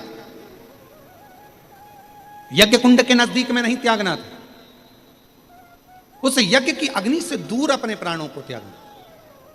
जब हमारे यहाँ कोई सत्यनारायण जी की कथा हो रही हो, पूजन हो रही हो, अर्चना हो रही हो, ब्राह्मण देवता हमारे घर में विराजमान है, यज्ञ करा रहे हैं, अनुष्ठान करा रहे हैं, पूजन करा रहे हैं, अर्चना करा रहे हैं, शिव महापुराण की कथा कहती है अगर आपको क्लेश करना है, आपको झगड़ा करना है, आपको विवाद करना है, तो जब पूजन हो रही है उसको छोड़ो, उसके बाद में कर लेना। पर कई लोगों की आदत रहती है, कई लोगों की आदत रहती है, वो जब जब अनुष्ठान चलता है, पूजन चलती है, हमने देखा है, हैदराबाद के श्रोताओं को मैं धन्यवाद देता हूँ, आप सभी को, भाग्यनगर वासियों को, कि बड़ी सावधानी से, बड़ी शांति से आप लोग शिव महापुराण की कथा को श्रवण कर रहे हैं। नहीं तो कई जगह तो अगर जरा सी भी जगह बैठने की नहीं मिले तो लोग चिल्ला चोट करने लगते हैं, आवाज़ चिल्लाने लगते हैं, हमें यहाँ जगह चाहिए, हमें वहाँ बैठना है, हमें ऐसा करना है, हमें वैसा करना है। पर धन्य हैदराबाद की मेरी जीजियाँ और मेरे जीजा, मैं आपको प्रणाम करता हूँ, बड़ी सावधानी से आप लोग कथा श्रवण कर रहे हैं और बड़े भावों से सुन रहे हैं। और मेरे बाबा से यही प्रार्थना है, बाबा जिस भाव से ये लोग कथा सुनने के लिए आए हैं, पंडालों में बैठे हुए हैं, और कितने पंडाल लगाए, 1 2 3 4 5 और छोटे छोटे और ना जाने कितने पंडाल। मैं श्री ब्रज गोपाल जी भूतड़ा जी को धन्यवाद दूंगा कि आप बहुत व्यवस्थाओं के साथ इस शिव महापुराण की कथा को करवा रहे हैं, बहुत व्यवस्था।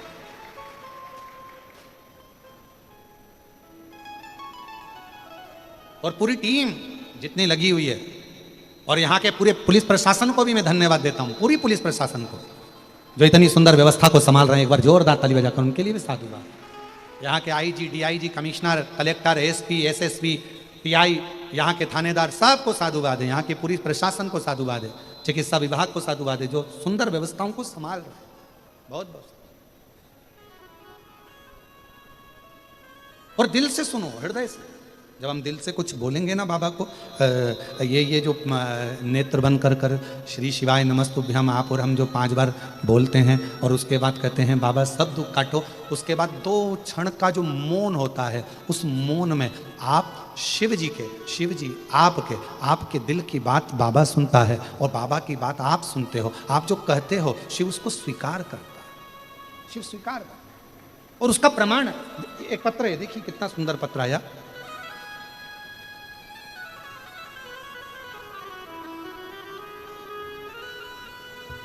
मैं श्री ब्रजगोपाल जी भूतड़ा परिवार को बहुत बहुत धन्यवाद देती हूँ, जिन्होंने हमारे इस तेलंगाना में पहली बार शिव महापुराण की कथा कराकर हमको सुनने का सौभाग्य दिया। गुरुजी वर्षा स्वामी जंगम परिवार से हूँ, कहीं बैठी हों वर्षा स्वामी, अगर कहीं बैठी हों तो एक बेलपत्र लेने के लिए आ सकती हैं। वर्षा स्वामी जंगम परिवार से हूँ, तालुका मुखेड़, जिला नांदेड़, गांव नंदगांव, महाराष्ट्र की रहने वाली हूँ। मेरी बेटी का नाम दिव्या स्वामी और बेटे का नाम आर्निया स्वामी है। मेरे बेटे को जन्म के 2 वर्ष के बाद खून की उल्टियाँ शुरू हुई, तब हमने नांदेड़ के हॉस्पिटल में दिखाने से पता पड़ा कि लीवर बहुत ज़्यादा डैमेज है और बड़ी बीमारी हो गई है, किसी बड़े दवाखाने में लेकर जाना पड़ेगा। हम उसको बड़े दवाखाने में दिखाने को बताया। फिर हमने उसको मुंबई के MGM हॉस्पिटल में दिखाया, तो हॉस्पिटल में इलाज करते करते करते करते 12 साल निकल गए, पर उसकी बीमारी ठीक नहीं हुई। गुरुदेव 2020 में इतनी तकलीफ हो गई कि एक दिन में 7 से 8 उल्टी की खून की होने लगी। दवाखाने मुंबई लेकर गए, लॉकडाउन भी चला, सारा इलाज करवाया, पर बेटे के लीवर ने काम करना चालू नहीं करा। डॉक्टर के हिसाब से ये कभी ठीक नहीं हो सकता, ये डॉक्टर बोल दिए। डॉक्टर ने आखिरी में कह दिया कि आप इसको घर ले जा सकते हैं। हम डॉक्टर साहब से बोले आप इसमें और, जब हमने 12 साल इलाज करवाया है तो और कुछ इलाज करवाइए, पर डॉक्टर ने मना कर दिया। अब करें तो करें क्या, डॉक्टर भी गारंटी नहीं दे रहा। तब हम दवा खाने मुंबई से लेकर अपने घर आ गए। डॉक्टर ने तो थोड़े से महीने दिए थे गुरुदेव, पर बाबा की कृपा किसको कहते हैं। पड़ोसन ने कहा कि पशुपति व्रत करो। मैंने पहली बार पशुपति व्रत के बारे में जाना।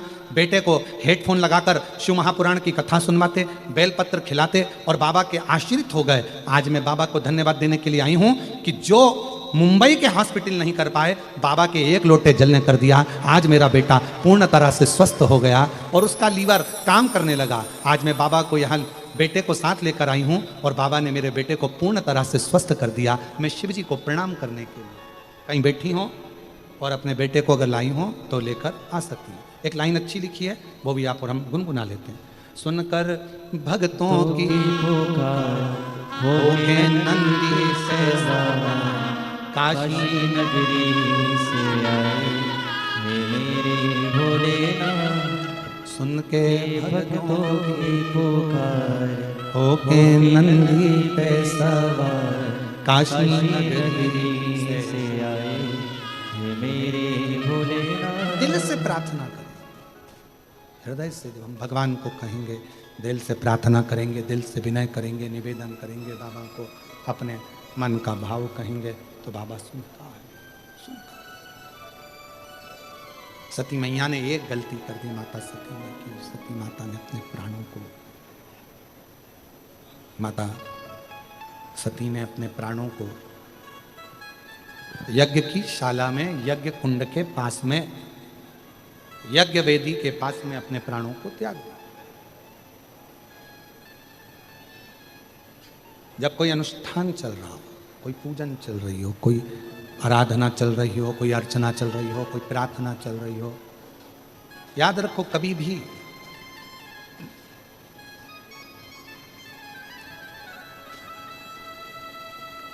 उस आराधना में, उस साधना में, उस पूजन में, उस अर्चना में कभी भी कोई अड़ंगा उत्पन्न मत करो। अच्छा काम हो रहा हो, रिटर्न बड़ा रिटर्न। अच्छा काम हो रहा हो और तुम्हारा कोई परिचित यदि अच्छा काम कर रहा है, यज्ञ करा रहा है, अनुष्ठान करा रहा है, कथा करा रहा है, अच्छा काम हो रहा हो, तो प्रयास करो कि अपने दोनों हाथ से थोड़ा थोड़ा सहयोग करो। सहयोग धन से नहीं, मन का, व्यवस्था का। थोड़ा अच्छी तरह से, अरे साहब बैठो साहब बहुत अच्छा है, ले साहब पानी पियो, ले साहब, बन सके जितना अच्छा कर सकते हो करो।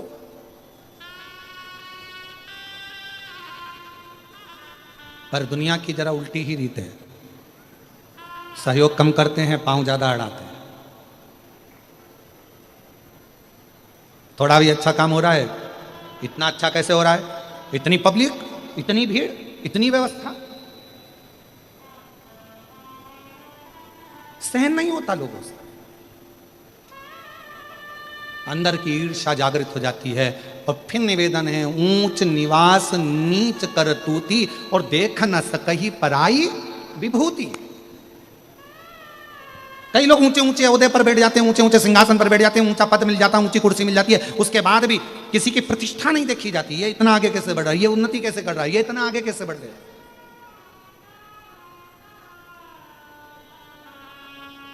कोई एक गलती ऐसी छाटो जिसमें इसकी बुराई कर सकें। परशु महापुराण की कथा कहती है, चिंता ना करिए, चिंता ना करिए। आप जितना बन सके अच्छा कर्म करिए, कि मत बुरे कर्म कर बंदे वरना पछताएगा। भगवान की आंखों से तो बच नहीं पाएगा, तू बच नहीं पाएगा। अच्छा कर्म करो। हमारा सनातन धर्म मिला है, सनातन धर्म की रक्षा का कार्य करिए। भारत की भूमि मिली है, जिस भारत की भूमि पर एक साधारण से साधारण व्यक्ति भी, पाप करने वाला व्यक्ति भी अगर इस भारत की भूमि पर प्राणों को त्याग देता है, तो भारत माता की भूमि पर मरने वाला कभी भी एक्सपायर नहीं कहलाता, कभी डेथ नहीं कहलाता। भारत की भूमि पर मरने वाला हमेशा स्वर्गवासी कहलाता है, क्योंकि भारत की भूमि पर प्राणों को त्यागा। ये भारत की भूमि है। और चंदन है इस देश की माटी, तपोभूमि हर ग्राम है। हर बाला देवी की प्रतिमा, बच्चा बच्चा राम है। जिसके सैनिक समर भूमि पर गाया करते गीता है, उसी माटी के हल्के नीचे खेली करती सीता है। ये वो भारत की भूमि।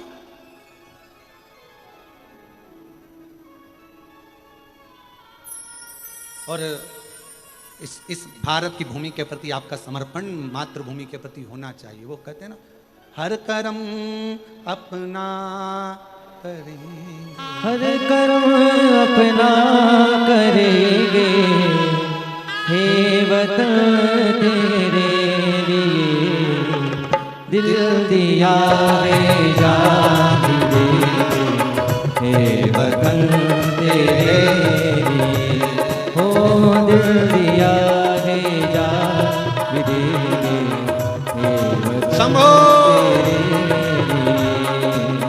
हर कर्म अपना करेंगे, हर कर्म अपना करेंगे, हे वतन तेरे लिए हो दिल दिया है जान भी देंगे, हे वतन तेरे लिए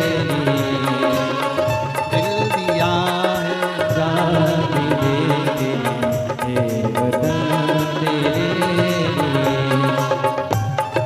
मेरा धर्मा, तू मेरा धर्मा, तू मेरा अभिमान है। तू मेरा धर्मा, तू मेरा धर्मा, तू मेरा अभिमान है। हे वतन मेरे लोग मेरे, तुझ पे दिल कुर्बान है। हे वतन मेरे लोग मेरे, तुझ पे दिल कुर्बान है। हम जिएंगे और मरेंगे, हे वतन तेरे लिए दिल दिया है जान भी देंगे, हे वतन तेरे लिए हो दिल दिया है जान भी देंगे, हे वतन तेरे तेरी गलियों में चलाकर नफरतों की गोलियां लूटते हैं कुछ लुटेरे, दुल्हनों की डोलियां लुट रहे हैं आपको अपने घरों को लूट कर, लुट रहे हैं आपको अपने घरों को लूट कर, खेलते हैं बेखबर अपने लहू से होलियां। हम जिएंगे और मरेंगे, हे वतन तेरे लिए दिल दिया है जान भी देंगे,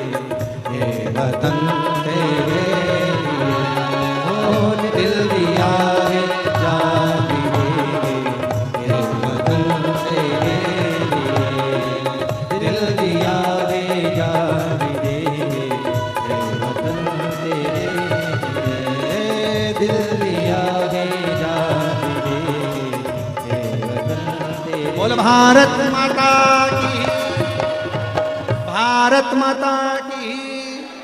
अपने स्थान पर बैठकर भगवान देव दिव्य महादेव से बड़े भाव के साथ, बड़े हृदय से प्रार्थना करिए, दिल से विनय करिए, निवेदन करिए और हृदय से बाबा को अपने मन का भाव कहने का मौका मिला है, अपने हृदय का भाव जरूर कहिए। श्री शिवाय नमस्तुभ्यं, श्री शिवाय नमस्तुभ्यं, श्री शिवाय नमस्तुभ्यं, श्री शिवाय नमस्तुभ्यं, श्री शिवाय नमस्तुभ्यं। भोला सब दुख काटो मारा, ओ भोला सब दुख काटो मारा। शिव शंकर जपो तेरी माला, भोले बाबा जपो तेरी माला। भोला सब दुख काटो मारा, ओ भोला सब दुख काटो मारा। देश है मंगल मंगलकारी, देश है मंगल मंगलकारी। शमशान वासी हमारा, शमशान वासी हमारा। भोला सब दुख काटो मारा, ओ भोला सब दुख काटो मारा।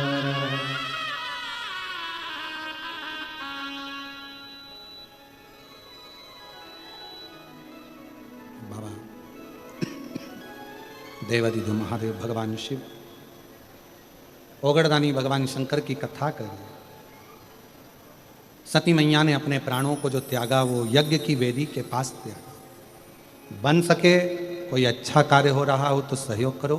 सती माता ने एक गलती कर दी तो शिव जी ने कहा, सती अगर तुझे प्राण त्यागना थे तो किसी दूसरे स्थान पर त्यागती, पर तूने यज्ञ को खंडित किया है, इसलिए सती तुझे कोयल का जन्म लेना पड़ेगा।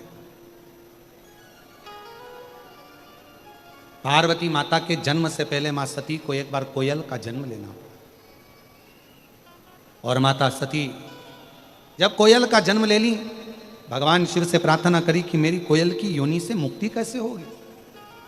शिव जी ने कहा, जब 2 आषाढ़ पड़ेंगे और 2 आषाढ़ में उस आषाढ़ को कोकिला मास कहा जाएगा। उस कोकिला अधिक मास में जब तुम मेरी आराधना करोगी और शिव भक्ति को प्राप्त करोगी, फिर तुम हिमालय राज के घर में पार्वती के नाम से विख्यात हो।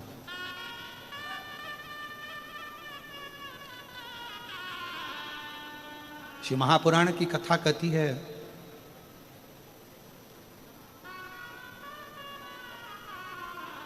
मां सती ने कोयल की योनि पाकर फिर मां मैनावती के गर्भ से जन्म लेकर पार्वती का रूप धारण कर,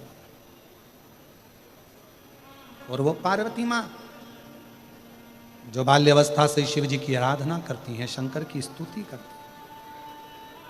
देवऋषि नारद ने उनका भाग्य देखा और देवऋषि नारद ने उनका भाग्य देखकर कह दिया कि इनको जो पति मिलेगा अड़भंग वेशधारी, नग्न वेशधारी, जटा जूट बांधने वाला, भस्म रमाने वाला, कोई वैभव नहीं, कोई धन नहीं, कोई पूंजी नहीं, कोई संपदा नहीं, कोई बंगला नहीं, कोई गाड़ी नहीं, ऐसा इनको पति मिलेगा। बड़ा आश्चर्य हुआ।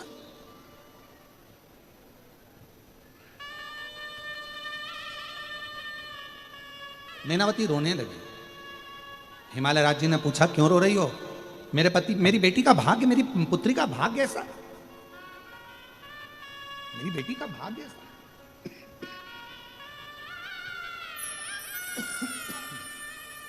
नहीं नहीं,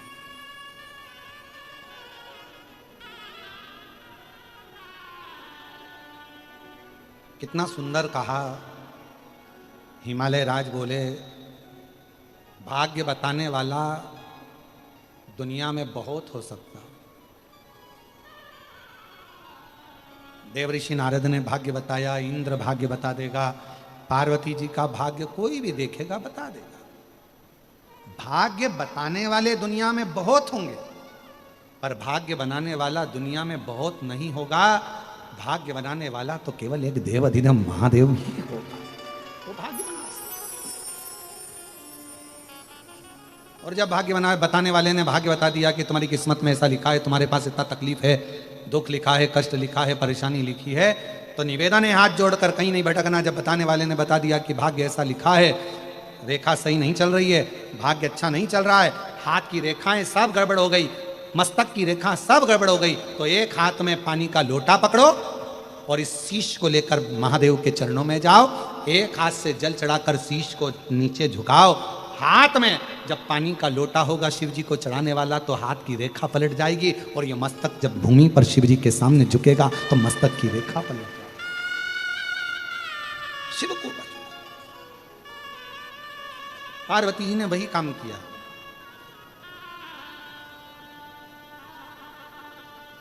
वही काम, जैसे द्रौपदी का चीर खिंचा रहा था और द्रौपदी जी का चीर खिंचा रहा है, द्रौपदी का चीर खिंचा रहा सबके पास गई, यहां तक कि भीष्म पितामह जी के पास में गई, धृतराष्ट्र गांधारी के पास गई, पांचों पत्नियों के पास में गई, सबके पास। गुरु द्रोणाचार्य के सामने भी द्रौपदी पहुंच गई और गुरु द्रोणाचार्य जी ने पूछा क्या बात है द्रौपदी? द्रौपदी कहती मेरा चीर बचाइए। गुरु द्रोणाचार्य कहते हैं इतनी सभा में जितने बैठे हैं कोई नहीं बचा सकता, मैं स्वयं तेरा गुरु भी तेरे चीर को नहीं बचा सकता, पर सुन द्रौपदी, मैं तेरे चीर को नहीं बचा पाऊंगा, यहां जितने बैठे हैं कोई तेरे चीर को नहीं बचा पाएगा, पर याद रखना द्रौपदी, गुरु तेरे चीर को भले ना बचाए, पर गुरु ने जो तुझे मंत्र दिया है वो मंत्र का जाप करना प्रारंभ कर, वो गुरु मंत्र तेरे चीर को बचा सकता है, वो मंत्र बचा लेगा। तो उस मंत्र को जप, उस मंत्र का उच्चारण कर, उस मंत्र को पुकार।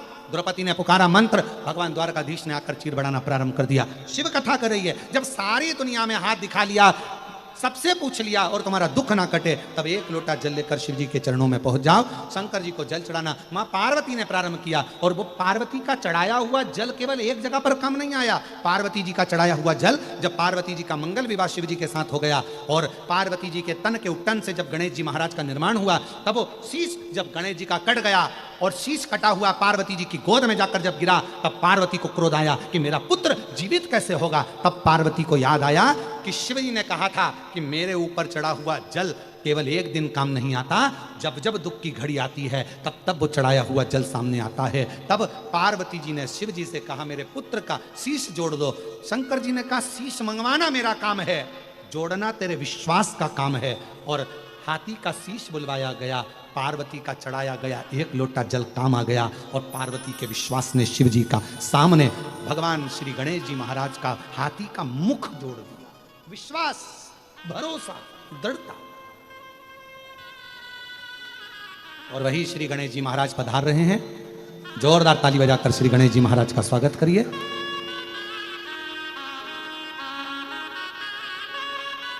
कल कथा का चतुर्थ दिवस रहेगा। शिव पार्वती पधार रहे हैं, गणेश जी महाराज पधार रहे हैं। जोरदार ताली बजाकर स्वागत करिए। 5 दिन की कथा में चौथे दिन की कथा शिवरात्रि की कथा कही जाती है।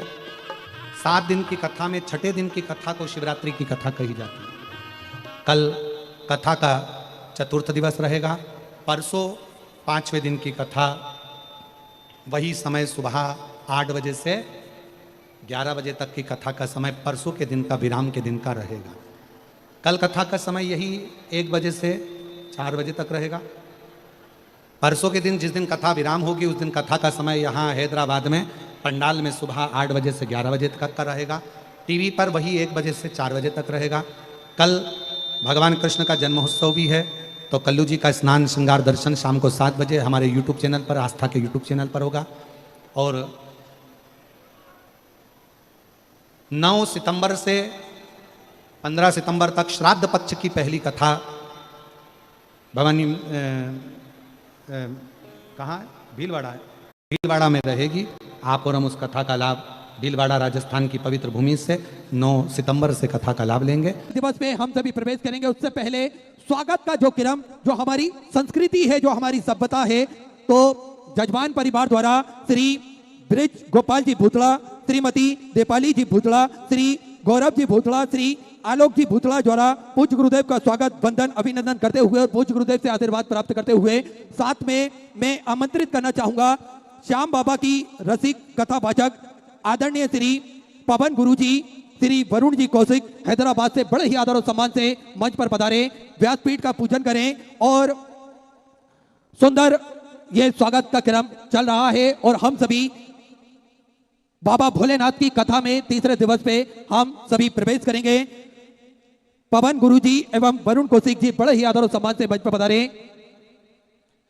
आप सभी को ज्ञात है कि सिद्धपुर नगरी सीहोर की पावन धरा पर जो भव्य कुबेरेश्वर धाम की स्थापना होने जा रही है, देखिए कंकर के रूप में शंकर को पूजा जाता है और यही हमें निरंतर हमारा सनातन धर्म सिखाता है कि अगर हम विश्वास करेंगे तो निश्चित ही बाबा भोलेनाथ का आशीर्वाद हम सभी को प्राप्त होगा।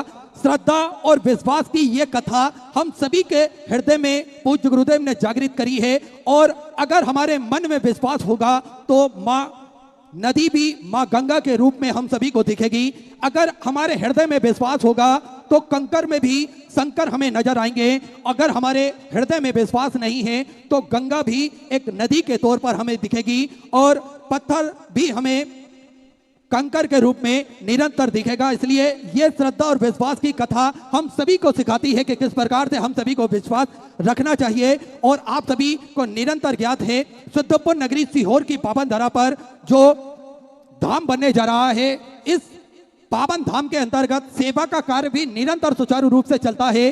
चाहे गौ माता की सेवा हो या फिर जीव सेवा हो, मानव सेवा हो, ये सारी सेवाएं निरंतर सुचारू रूप से चलती है, जिसपे आप सभी को ज्ञात है विश्व की सबसे बड़ी और भव्य भोजनशालाओं में से एक कुबेर भंडारी की भोजनशाला जो कि प्रतिदिन सुचारू रूप से चलती है, जिसमें लाखों सैकड़ों हजारों भक्त भोजन भंडारे का आनंद लेकर अपने जीवन को कृतार्थ करते हैं, आनंद में करते हैं। आप सभी को ज्ञात है कि इस भोजनशाला के अंतर्गत प्रतिदिन लाखों सैकड़ों हजारों भक्त भोजन भंडारे का आनंद लेते हैं और आप भी इस भव्य भोजनशाला की सदस्यता ग्रहण कर सकते हैं। मात्र 21,000 रुपए की स्वराशि देकर ये 21,000 रुपए की स्वराशि आपको एक बार समर्पित करना है और जीवन पर्यंत तक आप इसके सदस्य बने रहेंगे। और होता यह है कि साल में एक दिन 365 दिन में से एक दिन आपके नाम से भी भोजन भंडारा कराया जाएगा और यही क्रम बदल बदल के सुचारू रूप से चलता है, जिसपे सभी भक्त भोजन प्रसादी भंडारे का आनंद लेकर अपने जीवन को कृतार्थ करते हैं, आनंद में करते हैं।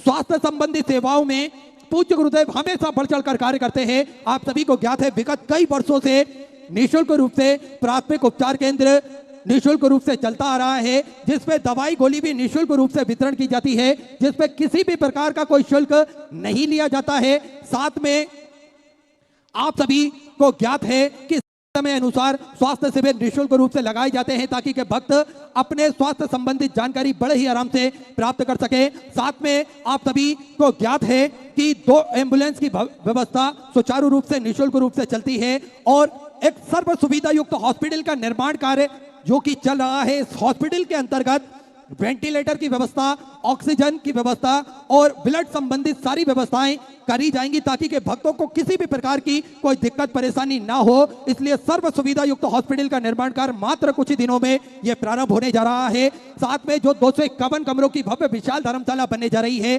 जिसका निर्माण कार्य बढ़ाते हुए पूज्य गुरुदेव के आदेश अनुसार 100 कमरों का और इजाफा करते हुए 351 कमरों की यह भव्य विशाल धर्मशाला बनेगी, जिसके अंतर्गत लगभग 15 से 16 बड़े बड़े हॉल भी बनाए जाएंगे ताकि के भक्त बड़े ही आराम से रुककर भगवान का भजन कीर्तन स्मरण कर कर अपने जीवन को कृतार्थ में कर सके, आनंद में कर सके। साथ में गौ माता की सेवा जो कि प्रतिदिन सुचारू रूप से चलती है। देखिए सनातन धर्म में, हिंदू धर्म में गौ माता के अंदर 33 कोटि देवी देवता विराजमान बताए गए हैं और हम सभी को गौ माता की सेवा प्रतिदिन करना चाहिए, लेकिन किसी कारणवश हम गौ माता की सेवा नहीं कर पाते हैं तो यहाँ पर भी गौ माता की सेवा चलती है, वहां अपना महत्वपूर्ण सहयोग अवश्य प्रदान करना चाहिए। तो 2 और भव्य गौशालाओं का निर्माण कार्य सुचारू रूप से चल रहा है। ऐसे सेवा के सारे क्रम चलते हैं और एक संकल्प पूज्य गुरुदेव ने लिया है, सभी सनातन धर्म के मानने वाले लोगों के गले में रुद्राक्ष हो, सभी सनातन धर्म के मानने वाले लोगों के घर के मंदिर में रुद्राक्ष हो और यह रुद्राक्ष का जल भोलेनाथ पर चढ़ाकर स्वतः ही रुद्राक्ष के महत्व को समझ सके, रुद्राक्ष की महिमा को वो जान सके कि किस प्रकार से फल हमें रुद्राक्ष का प्राप्त होता है। तो निःशुल्क रूप से ये रुद्राक्ष वितरण किए जाते हैं। सुबह 10 बजे से शाम 5 बजे तक कुबेर भंडारी की पावन धरा सिद्धपुर नगरी सीहोर में ये रुद्राक्ष वितरण किए जाते हैं, जिसका किसी भी प्रकार का कोई शुल्क नहीं लिया जाता है। साथ में रुद्राक्ष ना ही कुरियर किए जाते हैं और ना ही किसी के द्वारा किसी के हाथों से भेजे जाते हैं। आपको स्वतः ही रुद्राक्ष लेने के लिए कुबेर भंडारी की पावन धरा पर आना है और लाइन में लगकर यह रुद्राक्ष बड़े ही आराम से आप प्राप्त कर सकते हैं, जिसका किसी भी प्रकार का कोई शुल्क नहीं रखा गया है। ऐसे सुंदर सेवा के क्रम चलते हैं। आप भी इन सेवा के क्रम में जुड़ सकते हैं, कंधे से कंधा मिलाकर चल सकते हैं, कदम से कदम मिलाकर चल सकते हैं और अपने जीवन को कृतार्थ में कर सकते हैं, आनंद में कर सकते हैं। टीवी स्क्रीन पर जो श्री विठलेश्वर सेवा समिति के 2 अकाउंट नंबर चल रहे हैं, दोनों में से किसी भी अकाउंट में अपनी स्वराशि जमा कर अपना नाम आप व्हाट्सएप पर भेज सकते हैं। आइए, जिन दानदाताओं ने, जिन भामाशाहों ने मंदिर, गौशाला, वृद्धाश्रम, अन्य क्षेत्र बाबा कुबेरेश्वर धाम हेतु अपनी स्वराशि प्रदान करी, उन सभी पावनसारी पुण्यसारी दानदाताओं के नाम श्रीमती सारिका नितिन जी भक्कड़ की तरफ से जलगांव महाराष्ट्र से 5,555 रुपए की स्वराशि आपने बाबा कुबेरेश्वर धाम हेतु समृद्ध की बहुत बहुत बधाई। शुद्ध विचार आपके 1400 से आपने समृद्ध की। श्री अरुण जी चौहान मैनपुरी उत्तर प्रदेश से 1100 रुपए। आरती मनोज सिंह जी की तरफ से गुरुग्राम हरियाणा से सुधा 500 रुपए की स्वराशि आपने समृद्ध की। बबीता सिंह जी की तरफ से गाजियाबाद उत्तर प्रदेश से 500 रुपए। श्री रामस्वरूप जी शर्मा की तरफ से होशियारपुर से सुधा 1100 रुपए की स्वराशि आपने समृद्ध की। डुल्ली चंद जी गुप्ता की तरफ से सोलोन हिमाचल प्रदेश से सुधा 500 रुपए। लालचंद जी दग्दी की तरफ से ब्यौरा राजस्थान से सुधा 1100 रुपए। उमेश विष्णु जी सताब की तरफ से बुल्डाना महाराष्ट्र से 500 रुपए। प्रकाश जी कसाना की तरफ से हिसार हरियाणा से सुधा 500 रुपए की स्वराशि आपने समृद्ध की। विजेंद्र कुमार जी की तरफ से नई दिल्ली से सुधा 500 रुपए। शंकर लाल जी झारिया की तरफ से मंडला मध्य प्रदेश से सुधा 1000 रुपए। रंजीत सिंह जी की तरफ से भिंड मध्य प्रदेश से 500 रुपए। सरजू राम जी की तरफ से बस्तर छत्तीसगढ़ से सुंदर आपने 500 रुपए की स्वराशि समर्पित की। भिकू भाई जी पटेल की तरफ से बलसाड़ गुजरात से सुधा 500 रुपए। रामेश्वर जी मीना की तरफ से राजस्थान से सुधा 500 रुपए। गिरीश जी गुप्ता भरतपुर राजस्थान से सुधा 500 रुपए। मिला परशुराम जी पंडित की तरफ से सारण बिहार से सुधा 1111 रुपए की स्वराशि आपने समर्पित की। बसंत कुमार जी जैन की तरफ से कोंडा गांव से सुधा 1101 रुपए की स्वराशि आपने समर्पित की। अमित कुमार जी पांडे की तरफ से भागलपुर बिहार से सुधा 1500 रुपए। रानी जितेश कुमार जी शर्मा की तरफ से कानपुर उत्तर प्रदेश से 500 रुपए की स्वराशि आपने समर्पित की। राजगोपाल जी तोसरीवाल की तरफ से सुधा 500 रुपए। अभिनंदन गोविंद प्रसाद जी जबर की तरफ से सुधा 500 रुपए की स्वराशि आपने समर्पित की। अनूप जी महेश्वरी की तरफ से बधौन उत्तर प्रदेश से 500 रुपए। संजीव जी मल्होत्रा की तरफ से जाति उत्तर प्रदेश से 1551 रुपए गुप्तदान में। बुराड़ी दिल्ली से सुधा 1000 रुपए। अनिल कुमार जी वर्मा की तरफ से पटना बिहार से सुधा 1500 रुपए। राकेश कुमार जी की तरफ से सोनभद्र उत्तर प्रदेश से 1000 रुपए की स्वराशि आपने समर्पित की। अक्षिव जी शर्मा की तरफ से नोएडा उत्तर प्रदेश से सुधा 551 रुपए की स्वराशि आपने समर्पित की। मलिंद्र रविंद्र जी चौधरी की तरफ से दुनिया मराठी से सुधा 5555 रुपए की स्वराशि आपने बाबा कुबेरेश्वर धाम हेतु समर्पित की। बहुत बहुत बधाई। 14 विचार आपके 1400 से आपने समर्पित की। सूरज राजेंद्र जी निगड़े की तरफ से पुणे मराठी से 551 रुपए। मंजू अशोक जी तिवारी की तरफ से सोलापुर मराठी से सुधा 551 रुपए की स्वराशि आपने समर्पित की। कान्हा जी साहू की तरफ से अपड़ा वैष्णव बंगाल से सुधा 1500 रुपए। भगवत सिंह जी विजय की तरफ से सिवनी मध्य प्रदेश से 500 रुपए। सविता सिंह जी की तरफ से सुधा 600 रुपए की स्वराशि आपने समर्पित की। श्री विष्णु विश्वास की तरफ से केलवा राज समुद्र छत्तीसगढ़ से सुधा आपने 500 रुपए की स्वराशि समर्पित की। राजकुमार जी की तरफ से उजानी से सुधा 500 रुपए की स्वराशि आपने समर्पित की। रीता बेन रणवीर सिंह जी की तरफ से गुजरात से सुधा 500 रुपए की स्वराशि आपने समर्पित की। सभी दानदाताओं को मैं हृदय की अनंत गहराई से नमन करता हूं, दंडवत करता हूं, प्रणाम करता हूं। स्वतः स्वराशि आपने समर्पित की। जो भक्त अपनी स्वराशि मंदिर, गौशाला, वृद्धाश्रम, अन्य क्षेत्र बाबा कुबेरेश्वर धाम हेतु समर्पित करना चाहते हैं, वे टीवी स्क्रीन पर श्री विठलेश्वर सेवा समिति के 2 अकाउंट नंबर एक्सिस बैंक का, सेंट्रल बैंक ऑफ इंडिया का चल रहा है। दोनों में से किसी भी अकाउंट में अपनी स्वराशि जमा कर अपना नाम व्हाट्सएप पर भेज सकते हैं। आइए सीधे व्यासपीठ की शरण में चलते हैं। पूज्य गुरुदेव के सानिध्य में हम सभी आज तीसरे दिवस की कथा श्रवण करेंगे। जय जय श्री राधे, हर हर महादेव, श्री शिवाय नमस्तुभ्यं।